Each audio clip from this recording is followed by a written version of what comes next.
Following the violent skirmish at the southern pier of Highport Docks, Codexarian Cal and Van Gogh investigated Warehouse 9. After spotting crates marked with the royal sigil being moved inside and a botched reconnaissance attempt involving a small magical fire started by Cal, the party stormed the building and confronted Captain Rilsa Dawn alongside her corrupt city guards. Outnumbered, Cal shattered the crystal stone of the Eternal Forge to summon an elven warrior who helped the party subdue the corrupt watchman. Searching the crates, Cal uncovered a manifest proving House Valencourt was shipping charitable aid, not smuggled goods, effectively exonerating Sir Hughoc. Additionally, Van Gogh uncovered a cache of smuggled weapons. However, the victory was short-lived. The party rushed upstairs to find Chamberlain Careth Doom burning the remaining evidence. A brutal fight erupted where Doom unleashed a devastating fireball that downed Codexarian and set the building ablaze. Thanks to Cal's freezing magic and Van Gogh's emergency healing, the party survived, grabbed a signet ring from Doom's desk and fled the burning warehouse with their captive guards to the safety of the Valencourt estate. Licking their wounds and resting after the torturous battle, Cal had another vivid dream concerning the red-haired woman at the heart of the necromantic conspiracy. And so you awaken, bleary-eyed, still bruised, to the sounds of shouting and banging at the estate gates. Dreaming of the red-headed woman. You're having dreams about red song. Important role. Oh yeah, nice rolls. Lovely. That's a cool little skill, guys. And I just need to adjust the charge. Name, Neil? The charges on my wand. I've used up quite a few. Which Doom? Which dude? But the fireball wielding dude. What was his he name? was Chamberlain Careth Doom. Chamberlain. That's it. Huh? Who's what? We'll drag his body is out it? before the place goes up anyway. Well, you're back at the Valencourt estate. You've rested overnight. You put your prisoners downstairs in the wine cellar under the watch of Pallius. But you awaken to the sound of banging at the gates, and Sir Marwyn go to the gates. Yeah, comes and wakes you up. Yeah, go to the gate. Throw on a robe and head down there. Strap my sword on. Okay, you get to the gates and there's 4 city guards at the gates. One of them comes forwards. Codexarian Valencourt? Who's asking? I am Guard Captain Fletcher. I've been asked to escort you and your companions to the halls of justice to answer questions about a fire in the dock ward last night. Excellent. And also to to hear your evidence ahead of the sentencing of Sir Hughoc Valencourt. Of course. You'll be taking more than just us. Marwyn, bring the prisoners up. Oh yes, my dear boy, of course. He and Pallius Take Pallius! Yeah. Head off, and a few moments later they come back with a group of 3 guards, and along with Captain Rilsa Dawn. 2 guards and Captain Rilsa Dawn. Their hands bound with leather straps. Captain Dawn, what's going on here? Captain Dawn. In the words of honour and justice, hold what you have to say until court. It should only be heard for the magistrate.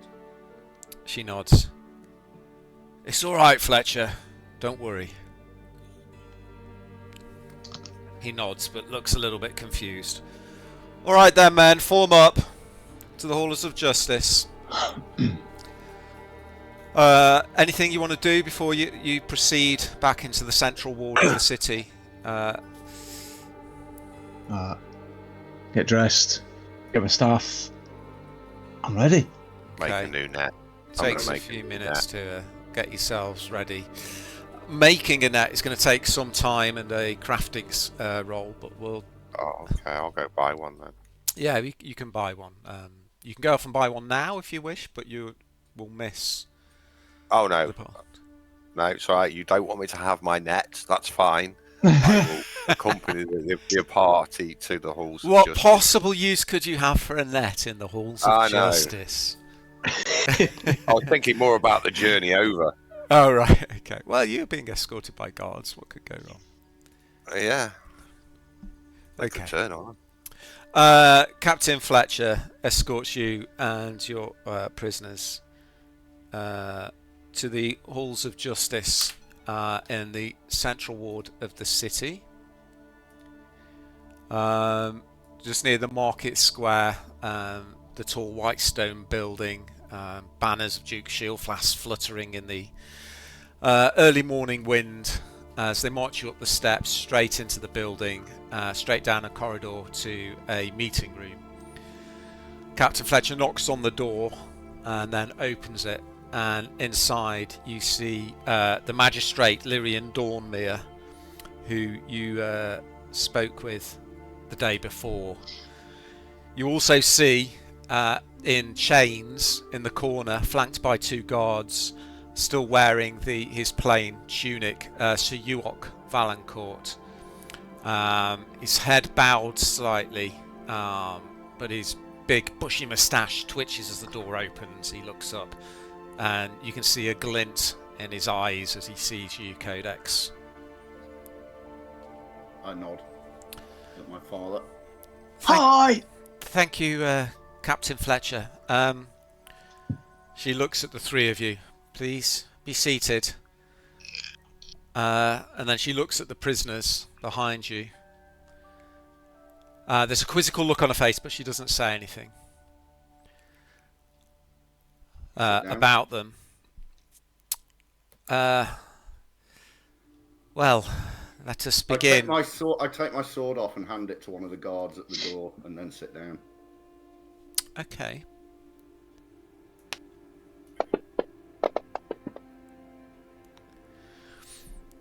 Make a perception check, Codex.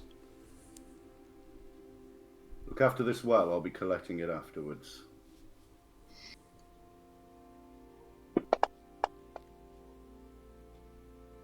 If you can find it.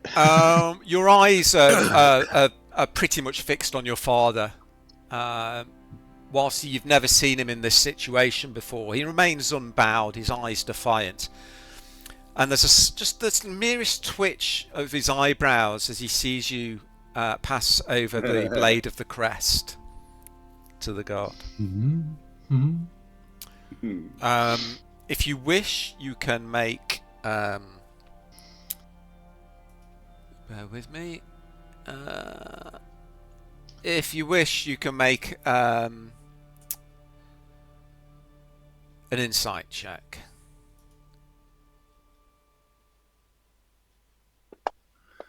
I don't think he's well. One, I think he's probably surprised to see it, but two, I don't think He's being deliberately unreadable. You can tell. You've seen him in this mode before, where he's not giving anything away. The magistrate stands. So you were requested to come back here this morning with any evidence you had gathered to prove your father's innocence in the charges against him of smuggling and sedition that Chamberlain Doom brought. Captain Fletcher, where is Chamberlain Doom? We went to his mansion, but we could not find him, my lady. Most odd. So, you may begin your presentation of the evidence. So what I want to know is what you're going to tell her, what evidence you're going to present, and you can modify the result of what happens by making some rolls if you wish. It's up to you. So if you can justify and field a persuasion check, or maybe an insight check, or an intimidation, or whatever you feel would help your case and what you're saying, tell me what you want to do, and I will tell you what you need to. So I'm going to start off with the human element first, and then I'm going to back it up with written evidence. So I'm going to present Captain Relissa Dawn, and I'm going to ask her to recount the events of the previous evening. I'm going to ask her to say who was there and in what capacity they were there. I'm going to ask her about the conversation that we overheard about Chamberlain Doom's piece of the pie. I'm going to ask about what was happening with the stolen stuff, and I'm going to also ask her about the manifests. And then I'm going to then produce the manifest showing that the stuff that was being transported by the Valencourt ships was actually charitable stuff, and that then Chamberlain Doom was taking his slice from the crown. Okay. So Captain Rilsa Dawn just never lifts her eyes up. She's just staring down at her feet. But she is true to her word. Yep. And she does tell the magistrate the truth as far as you know it, that she was hired by the Chamberlain to move smuggled goods into warehouse number 9, that she knew what she was doing was not legal, and that but she still did it, and the guards in that full knowledge because of the money that he was paying. She doesn't know what she says she doesn't know what Chamberlain Doom's motives were, but he was definitely smuggling, and they were there at the warehouse to guard the goods.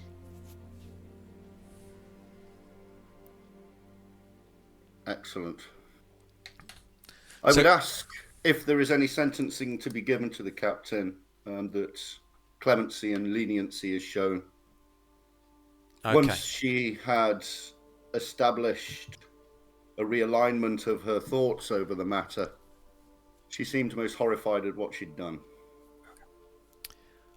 Cal, would you like to say anything?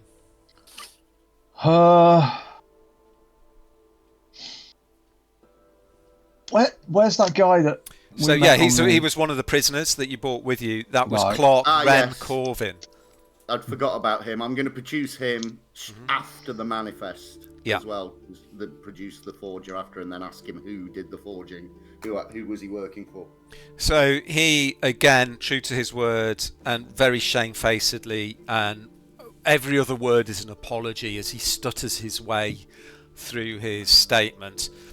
But he says that Chamberlain Doom approached him some weeks ago and paid him very handsomely to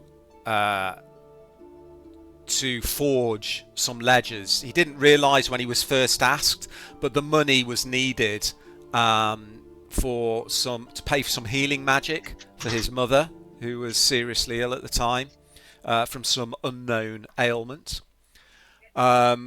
So he took the money and started forging the ledger. As he forged it, he began to understand what he was being asked to do, which was to produce a forged ledger of ship manifests for the Valencourt fleet, showing that they were smuggling weapons.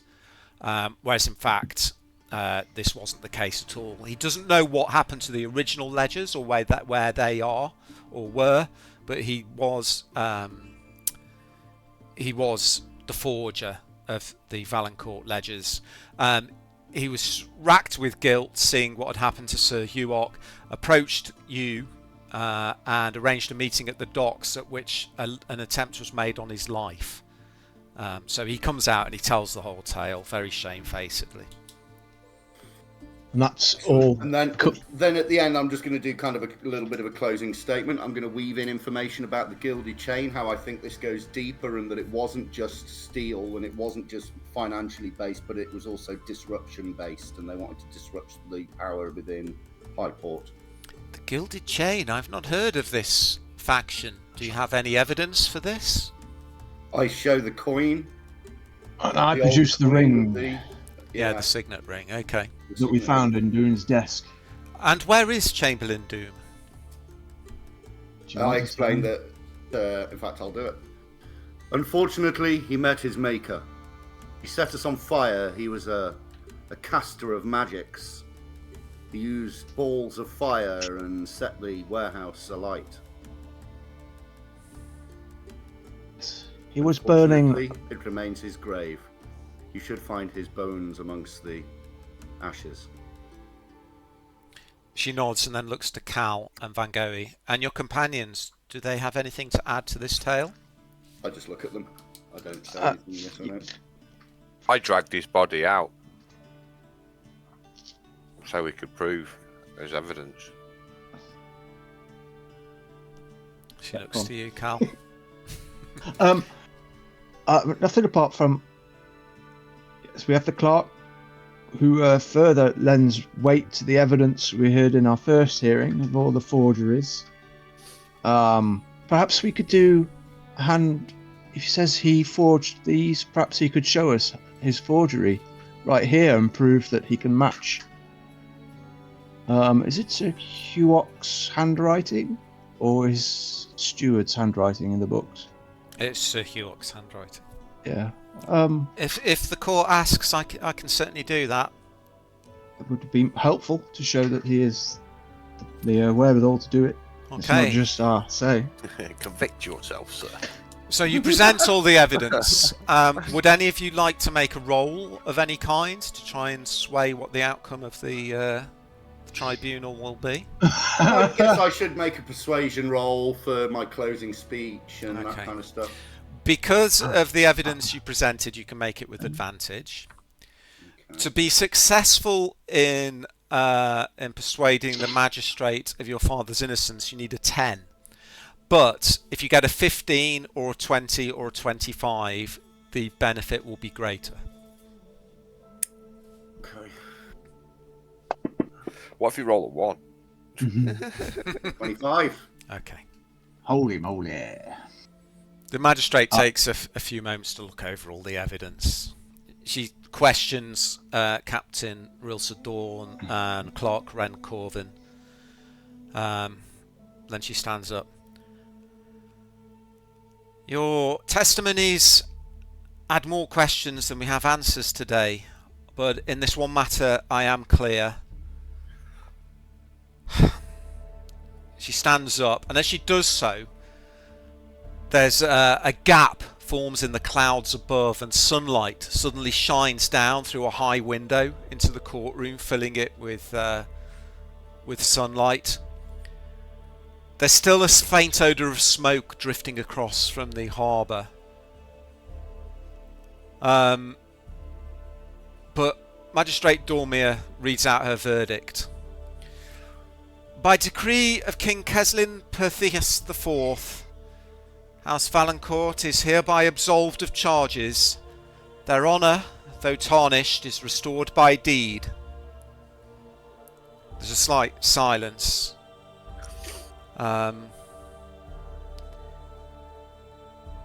Would everyone like to make a perception check for me, please? The DC for this is high. Okay. Not high. Anybody else? Or does, okay. Yeah, I'm doing it. Why is it not? There we go. Is that mine or yours, Mark? That was mine, 12. Oh no. You see, I pressed it once, it wouldn't do it. Both There's a crap. bit of lag, I think, mate. Bit of lag, yeah. Please let you lag. Cal, Yeah. the sudden light in the room casts shadows into the deepest corners, and you're not sure what you've seen, but just for a moment you think you see on a balcony overlooking the chamber a hooded figure turn and leave, and as they do so, the glimmer of a gold chain catches your eye in the sunlight. I'm going to stand up and rush over to where I saw them. Okay, I mean they were Hey! up on a balcony above. Oh. Yeah, kind of across the street sort of thing. All right. I'll rush out to the window then. Fly, my little I'm trying to open the window.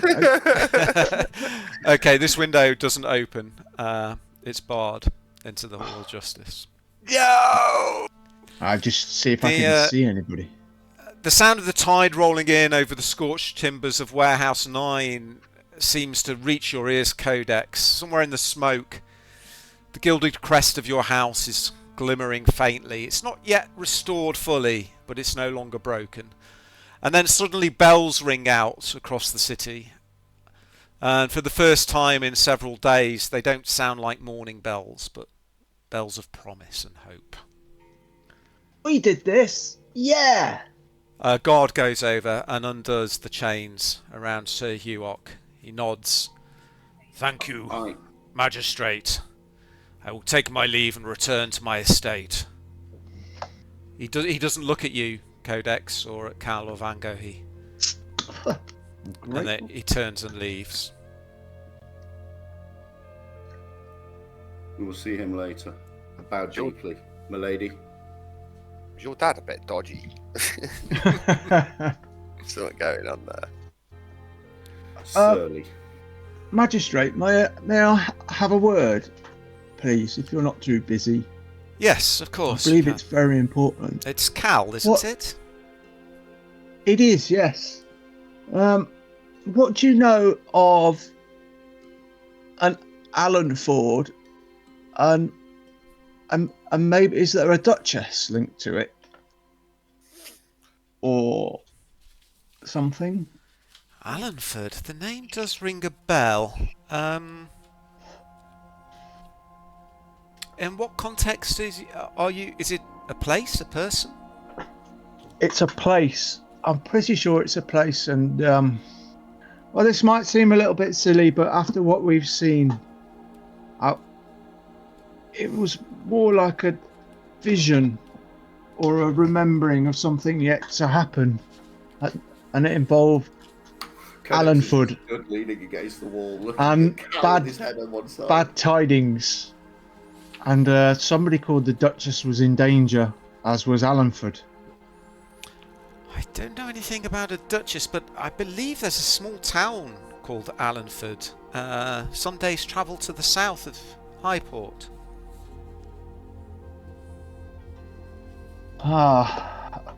Well, thank you. I believe we might have some business there later then. Tell me, have you had any trouble with hags? And encounters with... I'm sorry, young Cal. I don't see how this is relevant. I'm very busy. Sorry. No, I do not. Okay. Oh, well, thank you anyway for just entertaining a young person. As they're wrapping up their conversation, I walk over to the guard who I gave my sword to and hold my hand out. Yeah, he passes it back to you with a nod. A nod in thanks.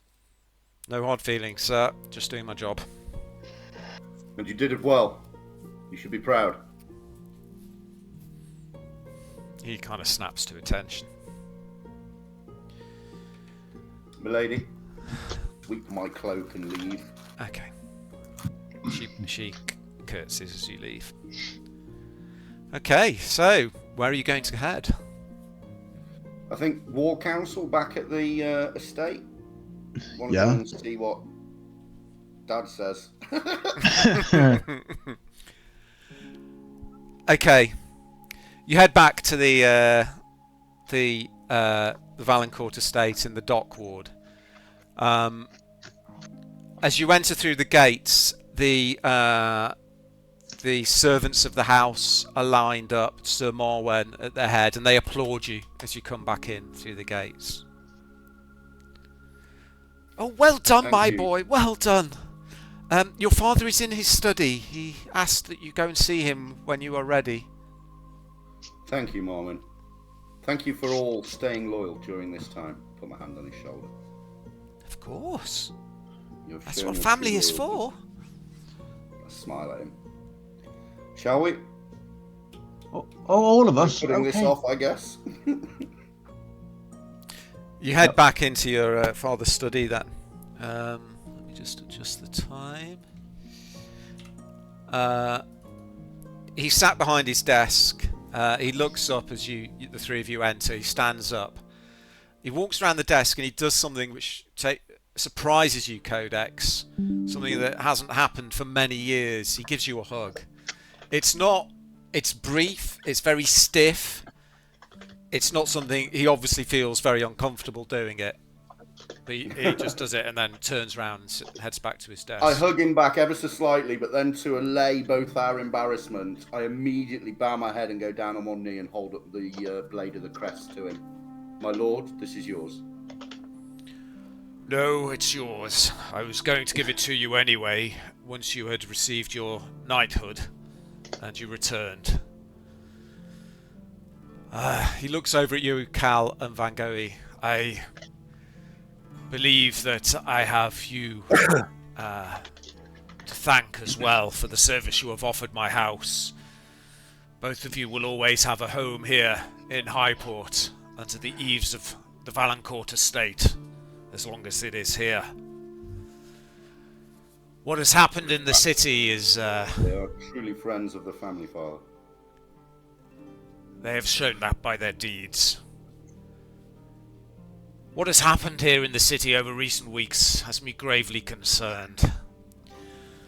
But before we get on to that, I wish to hear of your journey to the south, what you found in Darwich. So, you don't... Obviously, I'm not going to ask you to summarise everything that happened. Are you going to tell him everything? Is there anything you want to leave out? No, I'm going to tell him everything. I'm going to highlight my concern over the gilded chain, about how it seems to be operating under and I believe that Chamberlain Doom was linked to it, as I said in the courtroom. I'm going to pass it over to Cal and Van Gogh so they can talk about their part in it as well, you know, like from the magical side. Turn over the red-haired woman. The red-haired woman, the vision. Necromancers. And then follow and kind of finish it up with it all aligns to nothing but uncertainty on the horizon, Father. He nods, he's silent for a moment, and he goes over to a desk and pours himself a glass of whiskey. A concerned look on his face as he sits back down. So, let me see if I have this right. You've uncovered some kind of threat to the kingdom, bodies being collected for some as yet unproven purpose that we are unsure of, and we are unsure of by whom, though this red-haired woman appears to be tied into it somehow. The spirits of our friends' ancestors here have gone silent. There seems to be some interruption or barrier to the passage of souls into the far lands. So much so that the Elven Court is involved. What's more, there appears to be some kind of secret faction operating in the city. A faction that appears to have been complicit in the shaming of our family's name. Possibly involved in the recent poisonings of nobility, though that is not yet proven. Do you think all these things are related? Yes. But we'll see how seems far. that the chaos is heading in the same direction. A little bit of help, GM. Mm-hmm. We heard that the red-haired lady was like not a mistress, or like a person of power or wealth or standing in a town to the south, and I made a note of the town. And she referred to herself as Lady Harlow of Strattonshire. Lady Harlow of Strattonshire. I make sure I tell my dad about Strattonshire, and that I think we should try and dispatch a spy down there, because if she's behind a lot, we might be able to find out a bit about her and find some weaknesses. Lady Harlow of Strattonshire, you say? Nod. He goes over to a shelf of books. Here it is. He pulls it down. Lays it out on the desk. It's a ledger of nobility of the Kingdom of Greywall. He starts to flick through it. If someone would like to make an investigation check and have a look, they can. Oh, books! Let Cal do it. Yeah. Okay, still a 15 though. You go through the book, and it becomes quite quickly apparent to you that there's no Lady Harlow listed in the nobility anywhere. Certainly not in Strattonshire, which has a duke, and that's it. It's a very small place. Maybe it's an unclaimed position. Maybe she feels she is a position of power. I still think it'd be useful to send someone down there. I know it's probably many weeks to the south, but either that or her name is not Lady Harlow. Absolutely. But Well, maybe in my she's known dream- in such circles. It might be worth a few pennies spent in the local inns. In my dream, remember, she came from peasant stock. She seemed to be looked and shunned by all the rich people in the church. So she must be masquerading.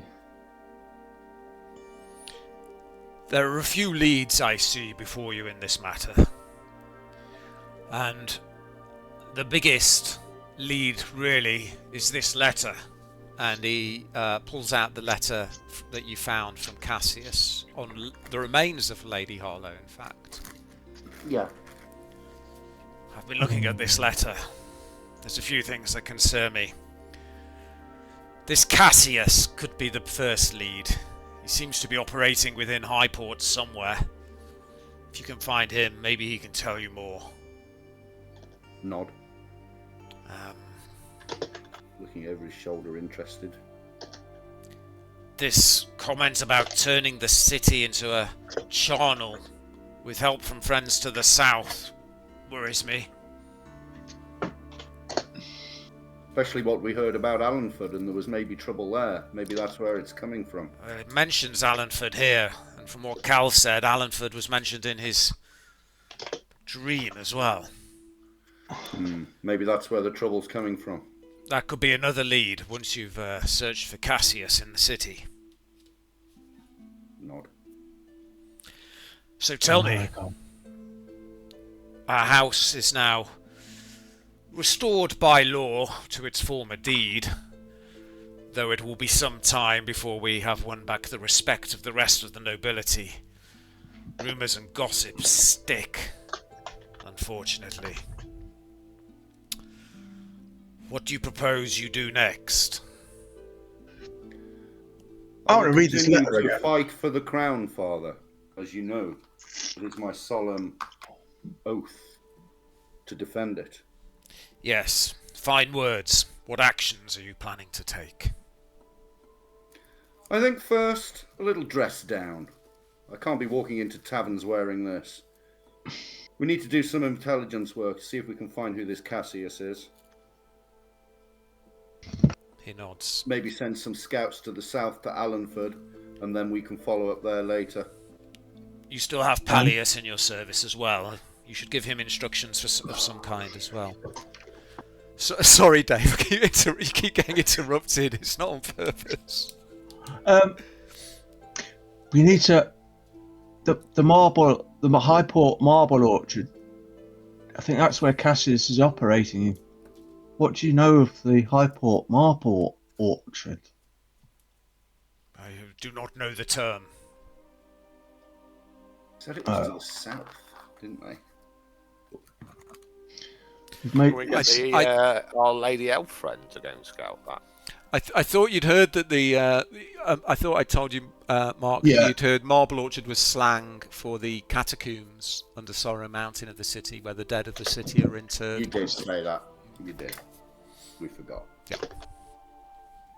You're alright. You're alright. Oi. It says, better yet, I hatched a new plan to turn the city into Channel House with the help of some friends in the south and made a deal with the oven tenders to collect the glim snuffed. Ooh, what is glim snuffed? Don't fret, I'll pack You this can shipment. make a history check. Codex can make it with advantage. Because Glim snuffed. Oh, there it is.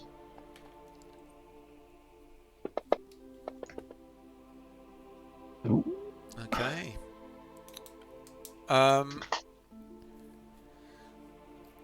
Codex.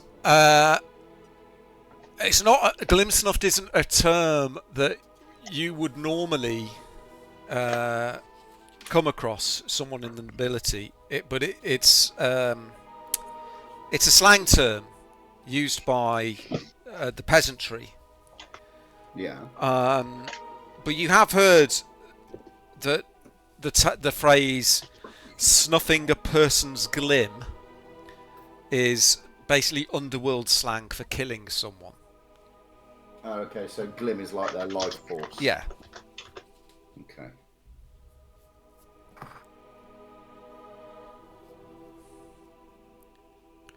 Make a deal with the oven tenders to collect the glim snuff. So that's collecting dead bodies. Yeah. There's a knock at the door. Often tenders. Yes. The door opens and Sir Marwan's there. He bows low. Excuse me, my lord. Dinner is ready, and there is a messenger at the door as well. Messenger? Probably some missive from the city for me. No, sir. The messenger is looking for the turtle. Go on. It's got to be me. You have Yes. to Cal. Oh, what can I do for you? Okay, so you leave As we the. get up and start to filter out, I turn around and I, with my head bowed, I kind of say in honest tone to my father, I can't tell you how pleased I am to have you back, Father. I bow and then leave. Okay, he just nods. As you head back out to the kitchen, you see a young adolescent half-elf nervously hopping from foot to foot, clutching a scroll. And as soon as he sees you, Cal, he's basically just stands there, his mouth gawping open. He's never seen a turtle before. But it's obvious that you are the intended recipient of his message. And he just silently thrusts the scroll towards you. Whoa, thank you. When you take it, he bows and turns and leaves. The scroll is rolled up. It has a wax seal. The seal is of a stamp. Has a stamp of a lantern in it, and the words "University of Highport" etched on it. I can't. She's totally overexcited about this. As a slightly shaking Is it hand. the invoice for the kid? Flicks out a claw and cracks the wax seal and. Okay. Good. And Oh, it sends smart. the cow. Care to read this out, please? Okay.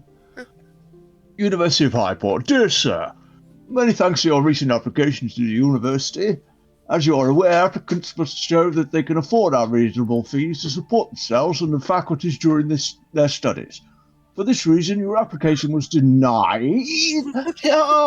However, the university has since been in receipt of a letter of commendation from a Mr. Florian Icebrow, esteemed dwarven sage of Flinthaven. Oh, cool! Grimhill, exhorting his friend, the Archmagister, to accept your application. After careful consideration, the university has reviewed your application and would like to make you an offer. Please report to the Tyler Street office at your convenience. Yours faithfully, Clark Cottage. So yeah, Thorin. Nice. Thorin's Icebrow was a dwarven wizard that you struck up a friendship with during your time with the dwarves in Grimvale. And it was actually from him that you first heard news of this wonderful establishment where all the knowledge of the world is written down in books and kept safe. Yeah, just bouncing around the room. I've got in. Woo-hoo. Well done, Cal. Just remembers where he is and then sorry. Would you let us accompany you? Yeah. Cool. If you want.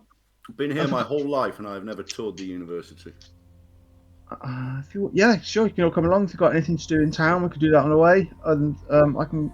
I believe, Van Gogh, you need a new net. Yes. I just look at Cal and smile. All the shops are probably shut, mate. It's dinner time now, anyway, isn't it? We'll have to Yes. do it tomorrow. So Marwan's. Well, no, it's. I'd say dinner. Sorry. Is it lunch? It's lunchtime. Yeah. Okay. It's about 1 p.m. So you can head out, get a net, and head to the university after if you want, or you can start your investigation into Cassius. What you tell me. We'll do something else. We'll get these things done initially. Yeah, it's Because if we get distracted with something, for all we know, we might never be able to come back. Well, not never be able to come back, but yeah, in case we find a tunnel. Yeah, but we might get led to something's going on in Allenford, and we have to head south. Whilst we're here, let's get this stuff done. Yeah, Go get definitely. your net and then get this done. Administration. Okay, so you have No, a this is part of Cal's. you have a celebratory feast that Sir Marwyn and the kitchen staff have prepared for Sir Hughoc's return. He makes a rather awkward speech, though Codex, you can see that he's not holding back tears, but he's feeling emotions, and he's a very unemotional man normally. Got you. He's struggling. Yeah. He needs a couple of days on his own. Bless him. But it's a fantastic meal. A haunch of roast venison, potatoes heaped around it. The meat is beautifully tender. The staff have outdone themselves. So you have a good lunch. Excellent. We have some jokes as well. Partway through, I say, "Oh, it's a bit cold," and I point over at the fireplace and I say, "Cal, would you?" Sorry, what? I'm still thinking about university. Would I what? Nod at the fire. Oh, right, yeah. Bonfire.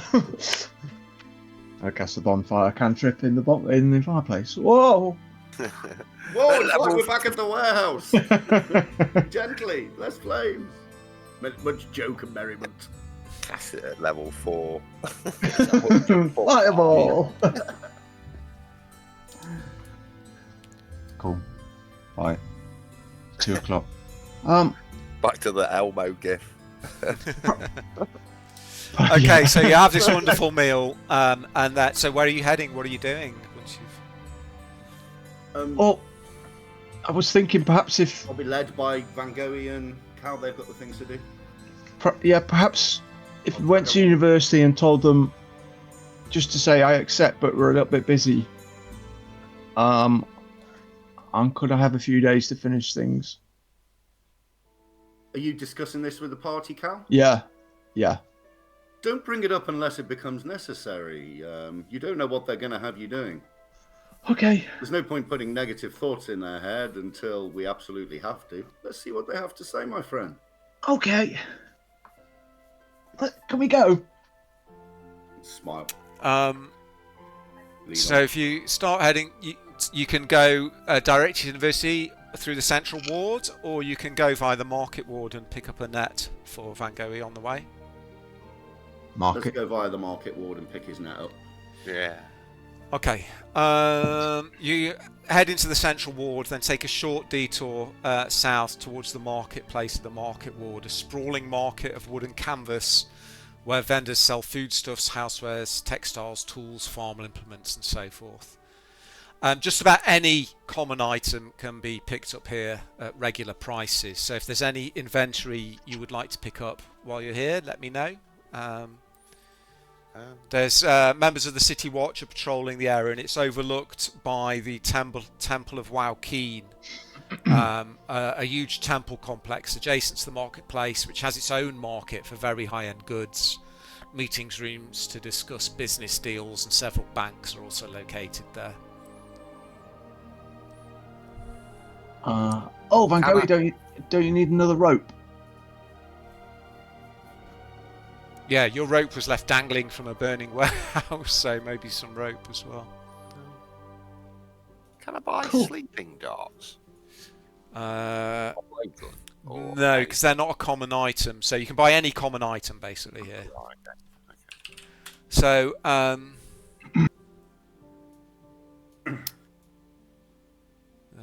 net is going to cost you 1 gold piece to replenish your net, mate. You can cross that off. Did you want some rope as well? Yeah, I'll get some more rope. Do you want hemp or silk rope? Which Silk is lighter, but more expensive. I'll just take a standard one. I don't carry much. Okay, so 50 feet of rope is 1 gold piece. I'll drop that in your inventory. Just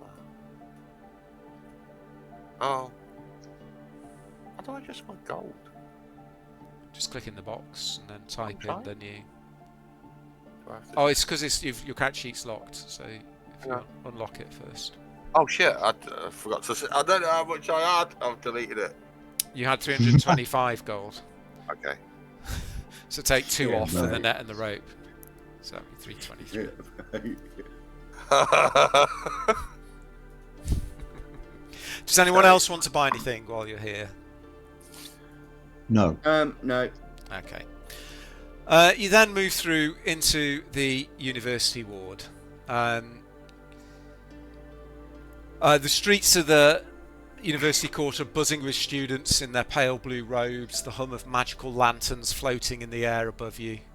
And once again you approach the wrought iron gates of the university between towers of pale stone that gleam with magical runes.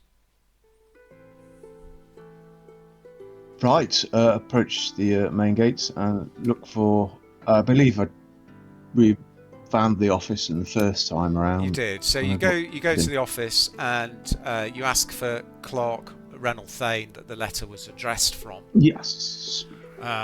A anxious and dismissive female half-elf comes along and instantly recognises you. There aren't many turtles around. Hi. She's muttering under her breath, "It's most regular admitting jungle folk to the university." Hi. Despite her obvious reluctance, she escorts you to a neat and ordered office. Papers and folders neatly stacked in long rows against one of the walls. This is a bureaucrat's office. So, the Archmagister has asked to see you. Just please wait here a moment while I go and tell him you're here. Whoa, is that normal? It is not for me to say. You can make an insight check if you wish. Yeah. Okay. Skills is up there. Insights there. Roll, damn it. Oh, that doesn't. That's. I've got to click the dice. Ooh. Yeah, you can tell that it's not normal, but she's a bureaucrat and there's a job to be done. She's just doing what she's told. She doesn't want power to make any decisions. She likes to be told what to do, and then she does. Yeah. She comes back after a few minutes though, and her voice is a bit more clipped, and she's gone very pale. The Archmagister will see you. Please follow me. Yep. Can my friends come as well? She nods. Thank you. Guys, we're in. Clark Thane escorts you through the hallowed wood-panelled halls of the university. Students gather in blue robes in small groups, talking excitedly in whispers to each other. You get glimpses as you pass by of large lecture halls and strange alchemical laboratories, but you're ushered past them all quickly into a quieter wing, to a large ornate door that's carved with depictions of strange magical beasts. The clerk goes to knock on the door, but a deep sonorous voice from inside beats her to it. "Enter!" Magical. The door swings open without the clerk touching it, and inside you see a large office. Seated on a large leather chair next to a desk covered in papers and scrolls sits Archmagister Selwyn Dragor, his long grey beard resting on a portly belly under voluminous silver robes.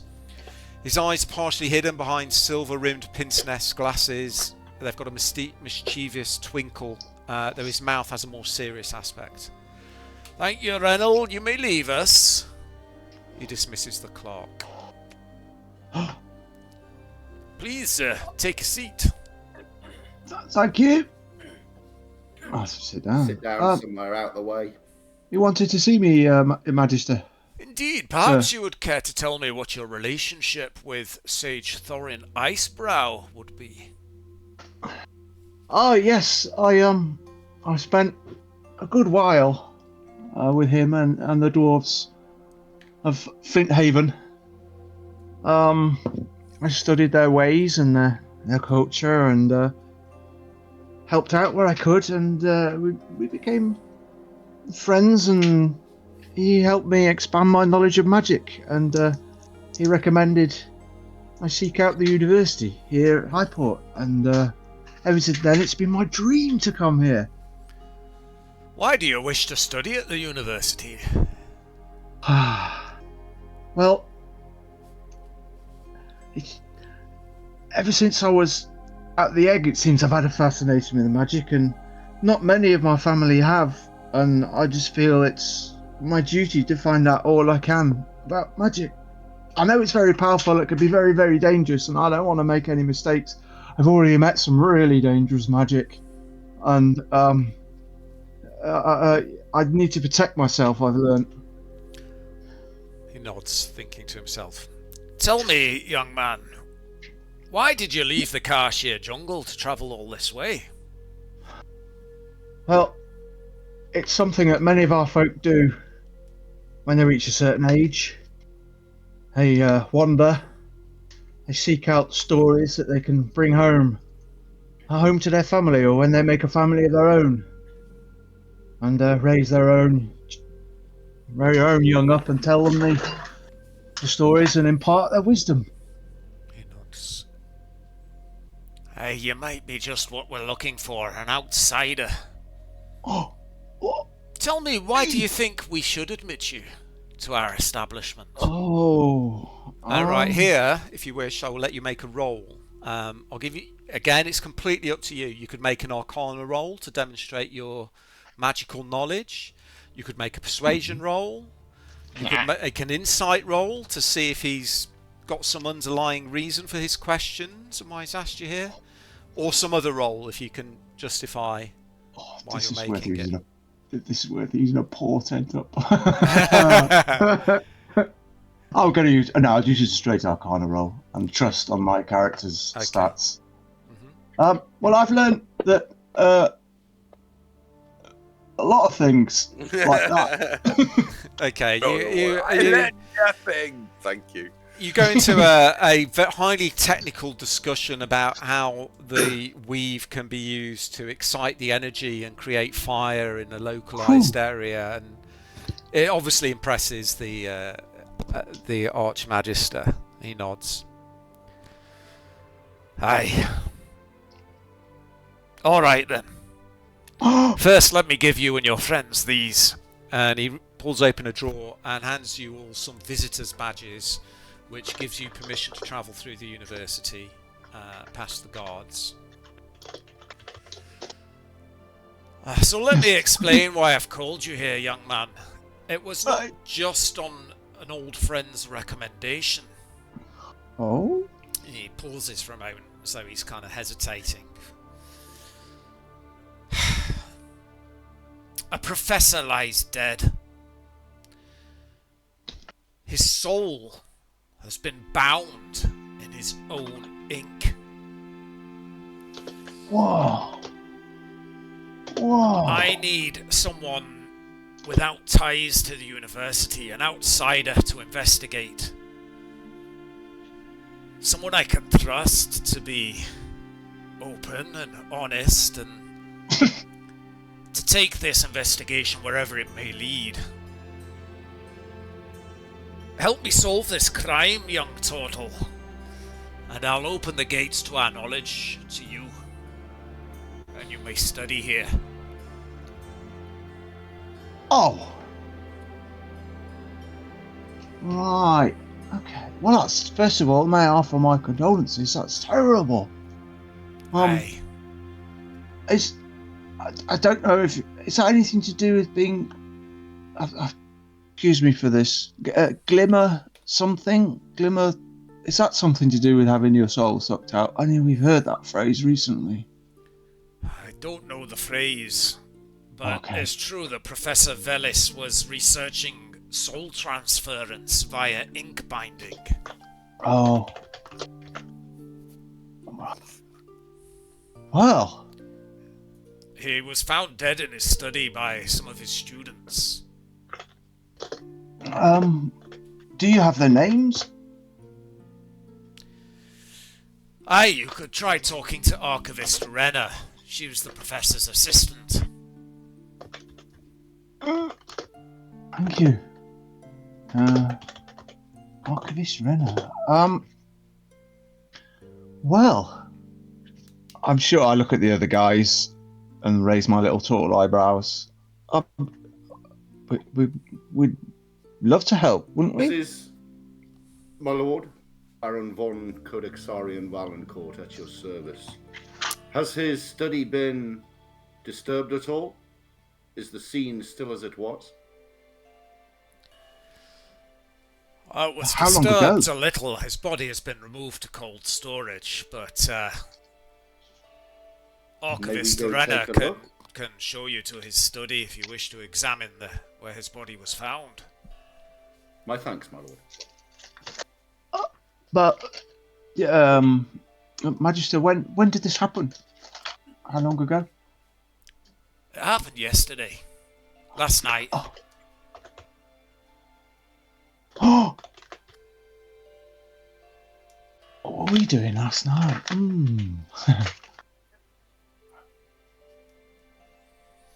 Was that a question to yourself, or are you like? Yeah, well, what were you doing last night? I say it out loud, and then sudden realization hits me. Oh, burning.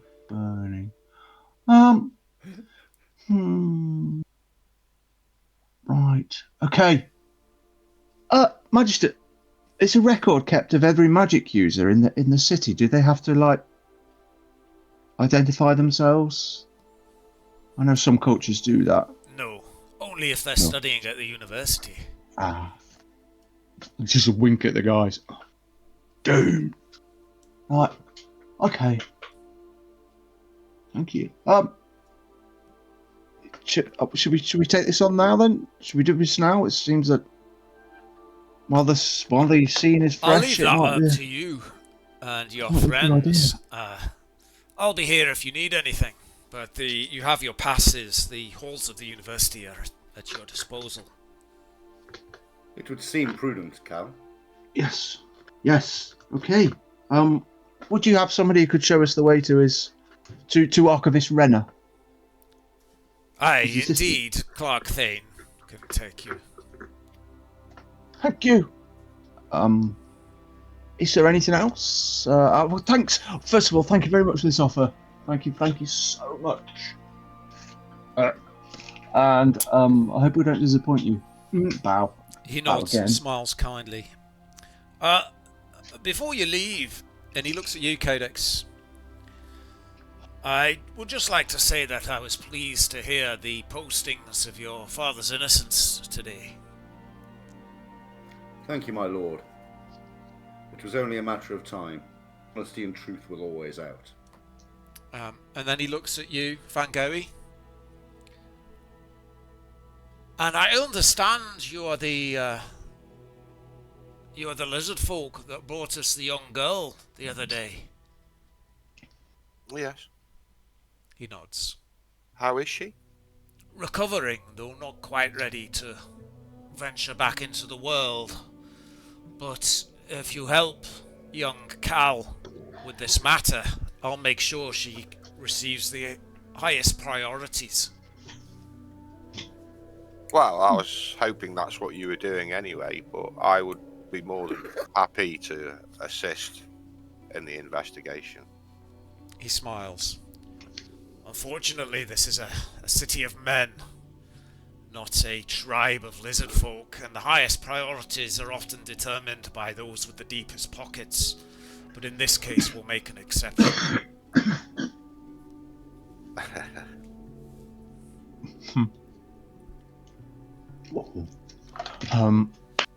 Right then. Fine. The ways of men are very different to the ways of the swamp folk. Yes, we're big fans of exile. If there's any doubt, exile. Okay, I stand up and right there, Magister, we better get to it. Aye. Oh dear. Come see me when you've reached the end of your investigation, and I may have some new robes for you. Whoa, robes. Okay. This Thank seems you. to be a matter of the mind, my friend. I shall take your lead on this. Oh no. The more Clark help, Thane the is better. waiting at the door as you come out of the Archmagister's study. She's just waiting quietly. She looks. Right, head up to the clerk and lead the way. Of course. Where are we going?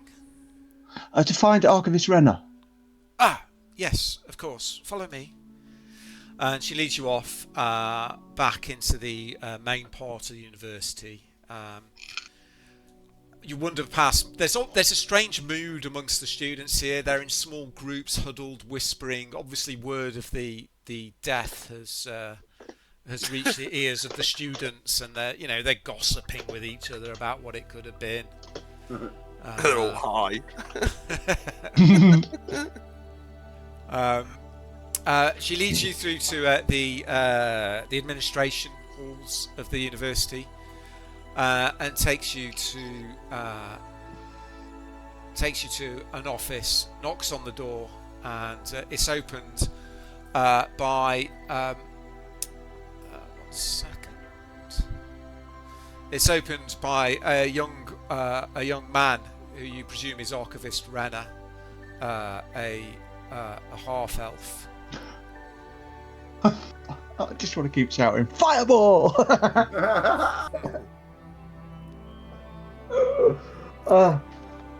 Archivist Renner? Yes? I'm Cal.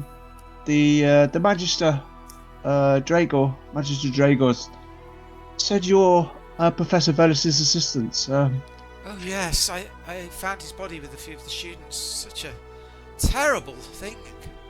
It really quite shook me up. Could you? Please come in. Yes, thank you. These are my friends. This is Codex Arya and Valencourt, and of House Valencourt, and this is Shaman Van Goghie of the Lizardman tribe.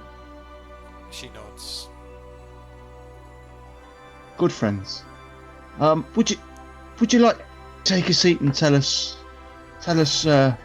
what happened? Please, if you can find somewhere to sit. She goes and starts moving big piles of scrolls and books off stools and so on.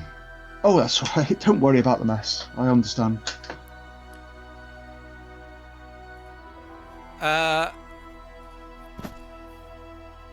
Well, we went into. I can take you to the professor's study if you wish, and show you where we found him. It was shocking. There was no obvious cause of death, but his face. He appeared to be in so much pain. Oh dear, that's awful. That's awful. And what time was this? It was late, maybe the 10th hour of the bells, something like that. Thank you. And it was it his students came and found you, did they? I was with two of the students when we went to call on the professor. Right. Can everybody please make a perception check for me? Perception. It's quite a high DC. God. Codex Van Goghie. I'm trying to click on it, but it's not doing anything. Yeah, I had a bit of lag with clicking on those skills earlier. Okay. Oh wow. Okay. Carl, as you're talking to the archivist, something catches. There's some movement you see out the corner of your eye. You look across, and something both wondrous and a little bit weird seems to be happening over the other side of the room. You see, rising from the pages of this many scrolls and books laid around her office, the ink appears to be seeping off the pages of the books and rising up into the air. Cow! I point out at the ink because the Magister mentioned ink, and it's scary. Shout, look out, and point towards the ink. Look there! She looks round, and then you can all see this ink, the black of the ink turning blood red as it rises up, forming the shape of weapons, which then move across the room to attack you. Like everyone to roll initiative, please. Okay. Oh yeah. Codex has still got his unconscious and everything on. Oh yeah, thank you for that. Better remove those. Huh? Initiative. Oh.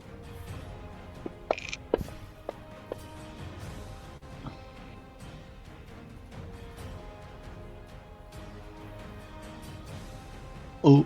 Okay. So.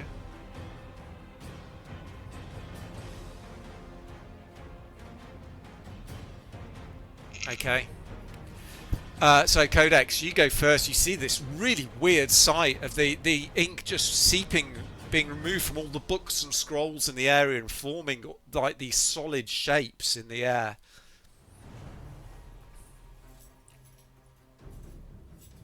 Necromancy is this? What would you like to do, Codex? Hang on.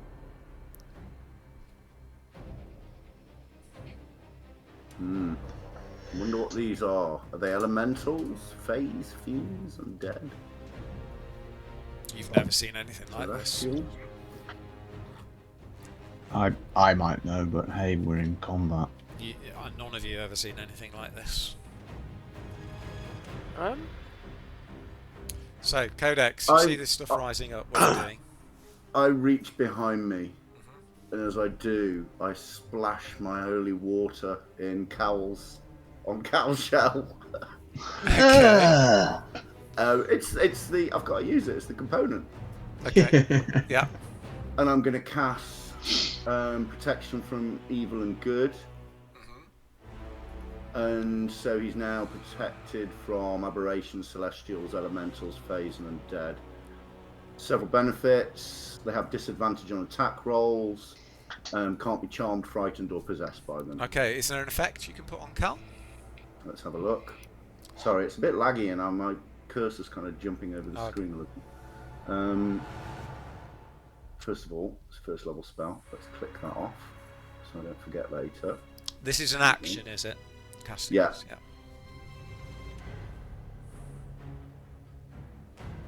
There's the effect.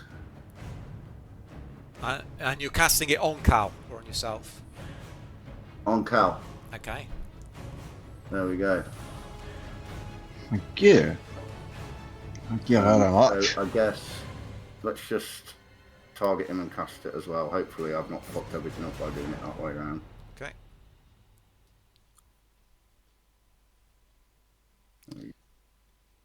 Okay. It added another spell slot. I'm going to take it off. There we Yeah. go. Okay. Okay, so you utter a prayer to... Is it Foltus? I can't remember who your god is. Or... I can't remember the name of it. We're like that. Yeah. you haven't written it on your character sheet. Sorry, none of my things are working. I think it was Foltus. Okay. Yeah, you place your hand on Cal's shell, and this light force field surrounds him momentarily. You have a bonus action and a movement. My move is going to be to there. Oop. To there. And I'm going to do my sword, and that's it. I'm done. Okay, Van Gogh, you're up next.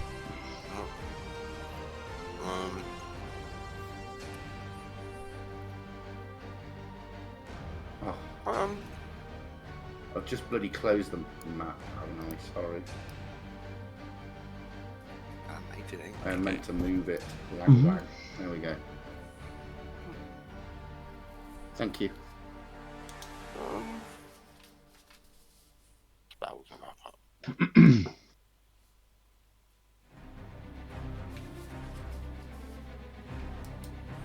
I'm just going to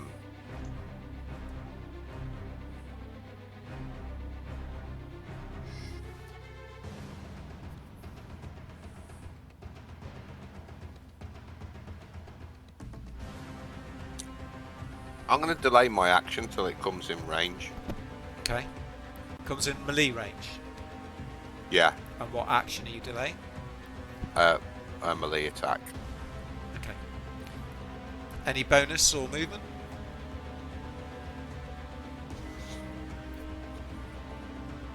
Yeah. Move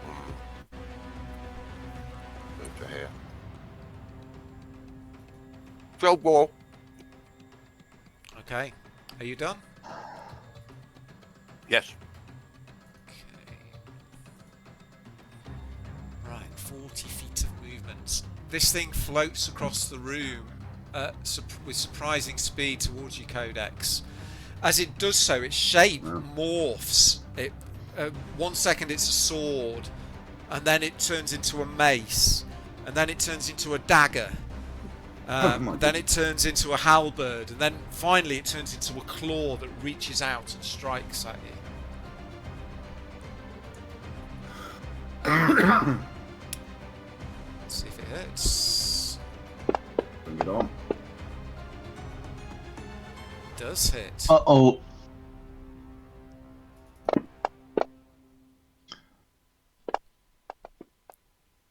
Mm. What the hell? Oh, no. So, unfortunately, you lose your concentration on the protection from good and evil. Okay.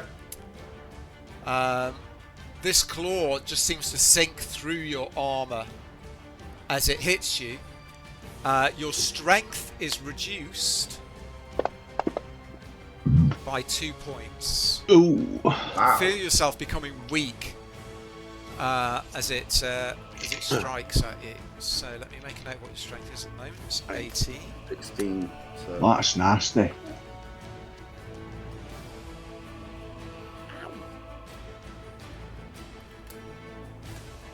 Okay, so your strength, your character sheet, adjust that. Becomes 16. That will last until a short or long rest. Okay. Okay, next one. It's going to come across to you, Van Gogh, and it's going to do the same attack. As it does, again, it morphs into different shapes of different weapons. And then finally it becomes a whip, which lashes out and tries to wrap around your neck. Kinky. Okay.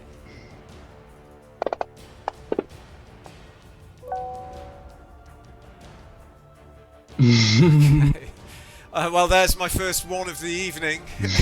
You just duck under it as you hear it whip above you, and then it changes shape again into a javelin. Ooh. It's gonna Uh-oh. Rena! 6. Reggie. This one is going to attack the archivist. Just here. Hits. Oh my god. The archivist, with a scream that is cut off short as a blade made out of magical ink thrusts through her chest and emerges from her back. Oh, good God. Oh, good god. Oh, I'm covered in blood, I take it. Explode. Cal, you're up as this happens right next to you. Okay. Right, this decision. Oh. New spell time. Oh, I'm supposed to attack. Oh, You yeah. are supposed to attack, yes. Sorry, you can do that now. Go for it. You sure? Yeah. Okay. That's Right, entirely okay. my fault. Hmm. It No, won't I should've- stop her getting killed, but yeah, you can can't- get you your melee can't. attack. Here we go. Court staff. Yeah. It's a hit.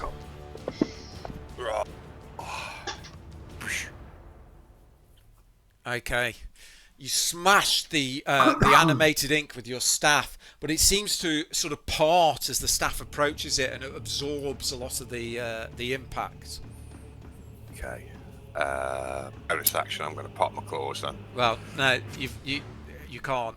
Oh yeah. because Sorry, that was you a can't delayed then- action. Yeah. Yeah. Cal, you're up. Done. Yeah. Yep. White blood off my face. Point my quarterstaff at that one that attacked Renna. I'm going to cast Maximilian's Earthen Grasp on it. What it's saying. Oh. Okay.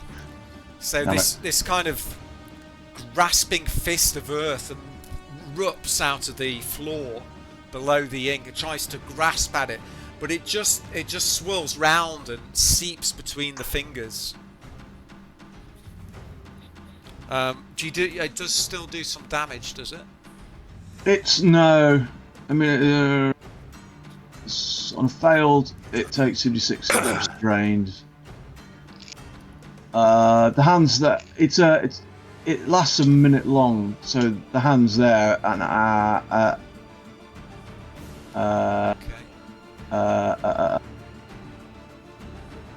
where is it? There's something else. And then as an action, I can cause the hand to reach for a different creature or move to a different unoccupied spot. Okay. So I think it's because it's duration concentration for up to a minute. The hand's there, but it just hasn't grasped him. And then I can still keep messing about with the hand for a minute. So okay. Do you want to put the concentration effect on yourself? Yeah. I don't think it's got one. No. There's just effect restrained concentration. Is that the one? That's the one I drop on. It says it's concentration up to a minute. Yeah.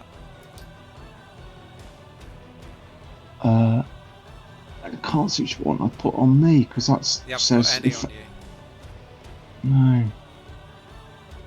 But I can't see because I'm guessing I should have concentration for the next minute, but I can't see an icon to put on me that says if you I'm click the concentrating. cog next to the spell, that opens up all the effects.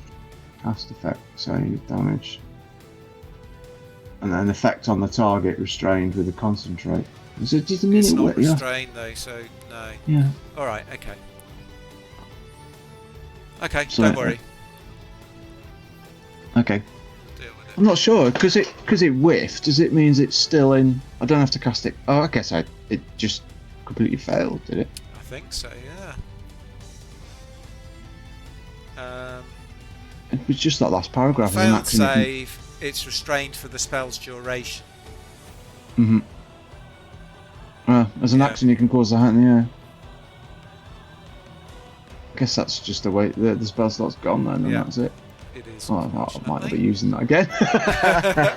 That's rubbish. Oh, God. It's probably good if it doesn't roll a 19 for its saving throw. Okay, you have bonus and movement still. I'm just going to stay there because I don't want flanking. I'm stopping anything flanking these two. So I'm just going to stay there. Codex, you're up. You've seen the Archivist fall next to you, slain by this strange magical phenomena.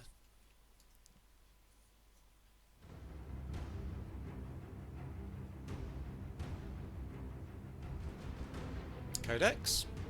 Sorry, I'm thinking. Okay. I'm just gonna see what sort of damage a normal attack will do to it. Okay, you're targeting Cal still at the moment. No. Whack.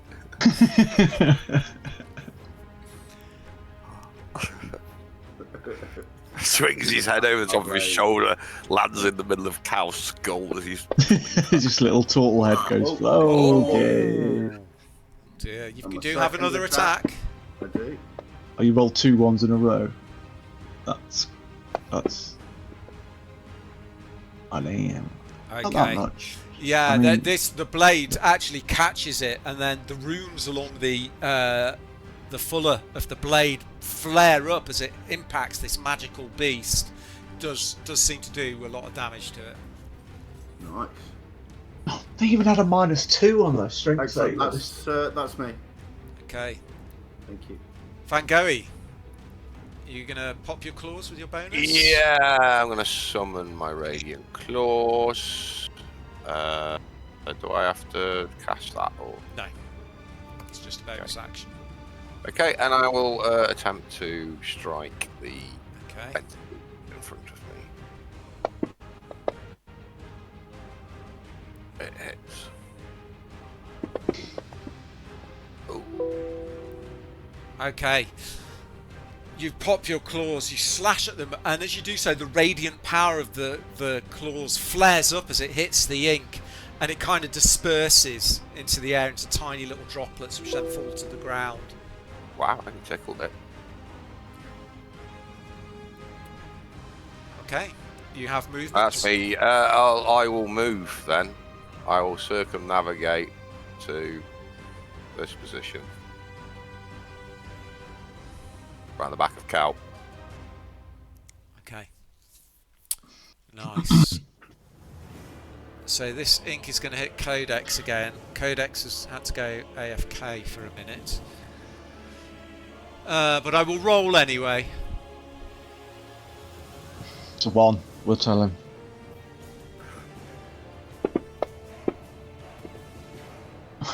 It is a miss. This time it changes into a mace and tries to swing at him, but he parries it with his sword.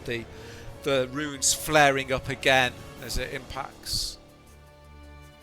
The third one is going to move. Not that one. That's the grasp. How do I select it?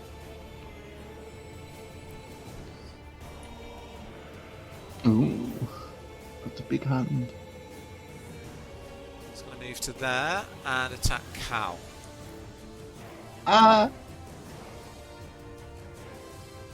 Oh no, I might lose some strength. He might be at disadvantage. Oh, it's haunted Renner. Fuck. Oh, they both Sorry. missed. So it would have rolled an 11. That, I presume that's a miss, Cal. Yeah. Okay. So yeah, it suddenly appears and it turns into a wand and casts a magic missile of ink at you. But you just swat it away with your staff. Huh. Okay, Cal, you're up. Okay. That's let me see. Is chill shots a range spell attacks? I can't really do that in hand to hand. Well, it's just going to be it's going to be quarterstaff time. Okay. Grasp in 2 hands. Hoya! Hoya! Okay, you smash the ink with your staff, but again, much like when Van Gogh tried to hit the ink with his staff, it kind of parts around it and takes reduced damage. Bludgeoning. I'm done. I ain't moving. Okay. Now, Codex, are you back? I am. Okay, good timing. It is your turn. Okay. I am going to reach over. And I'm going to... Can't believe the spell makes me say this. I'm going to touch Cal's staff. Right. And I'm going to cast magic weapon on it. Okay. Yes. Okay. So what that does is it turns it into a magic weapon with a +1 bonus to attack and damage. Okay, so nice. Oh, he's... Let me just... Come out. Come out. Is there an effect I can drop on? I'm not sure. Hang on, where is it?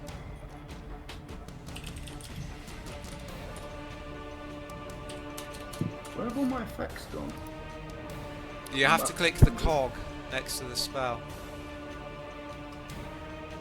Okay. There we I'm go. going to Let me touch put that Cal's on staff and cast magic. There we go. It's on him. Okay, Thank you. Damage type magic. nice. Is this an action or a bonus? It did used to say, and that thing has disappeared. Yeah, I had that last week. I've still got mine. My mode is in combat. Bonus. Are you in Bonus combat action. mode? It's a bonus. That's my bonus. Okay, so you still have an action. So you reach out and grasp Cal's staff, which Oh, begins Lord. to throb and pulse. Stop it! You're gonna get some weird stuff in the podcast. Okay, that's your bonus, and we'll leave that there. Very quickly, move on to your action, Codex. Okay.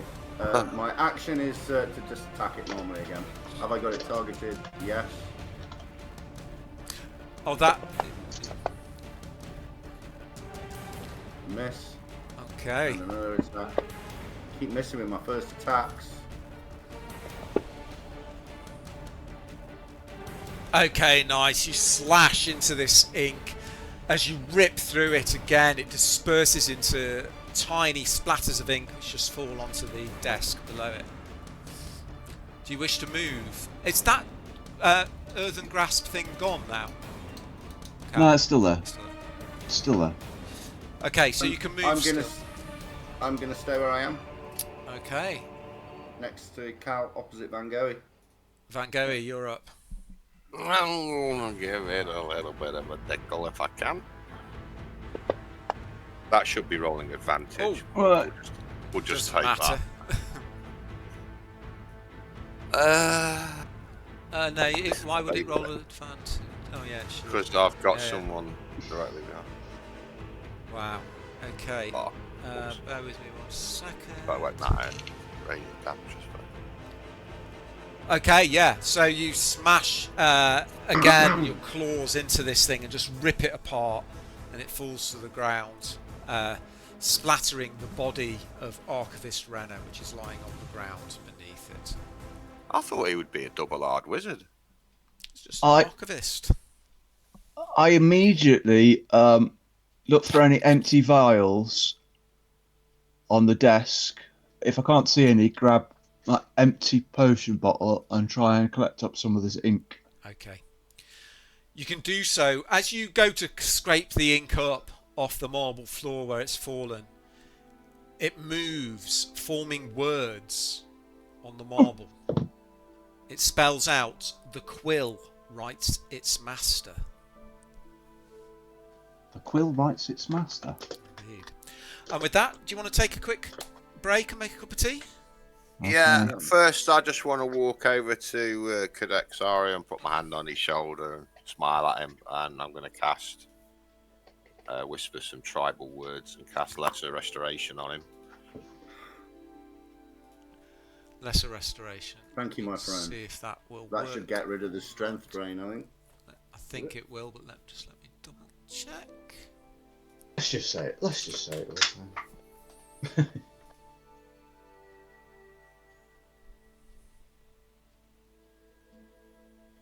Yes, it does. Okay. I feel a new vigor has entered me. Thank you, my friend. Do I cast it? Tick off your spell slots, please. I'm also going to, at the same time, I'm gonna use a life bearer on him as well. Okay. So all I need to do is that, I think. Okay, and can you tick that as well, so it uses up one of your charges? Did that heal me or no? It did heal him. It healed Cadex. Nice. Okay, let's take a couple of minutes to get a snack, grab Roger. a cup of tea, and we can deal with the aftermath. Yeah. Yeah. Lovely. Sounds like a plan. I get 5 uses for that now.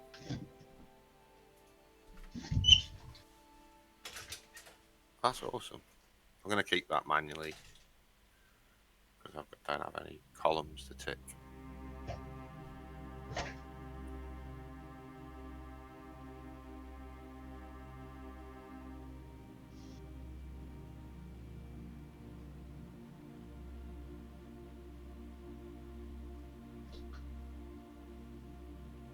I think I've got a dice here somewhere. Yeah, come on. D10s as well, so I can keep track of my turns as well.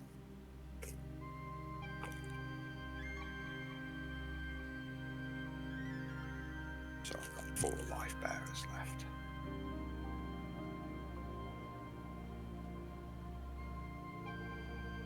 You're not having my dice. You fucking cats. No bets.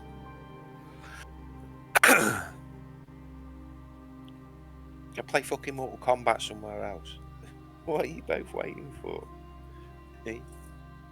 Oh dear. What? I got nothing.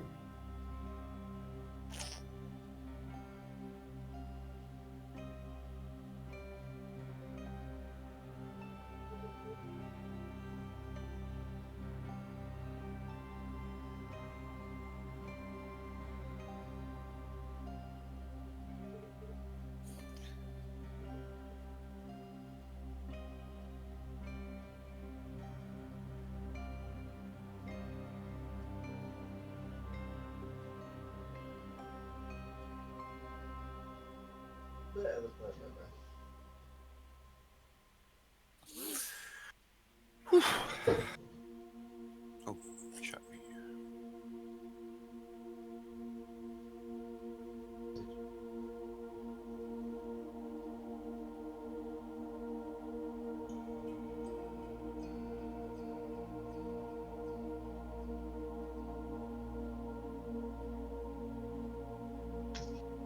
Yeah, if you want that amount.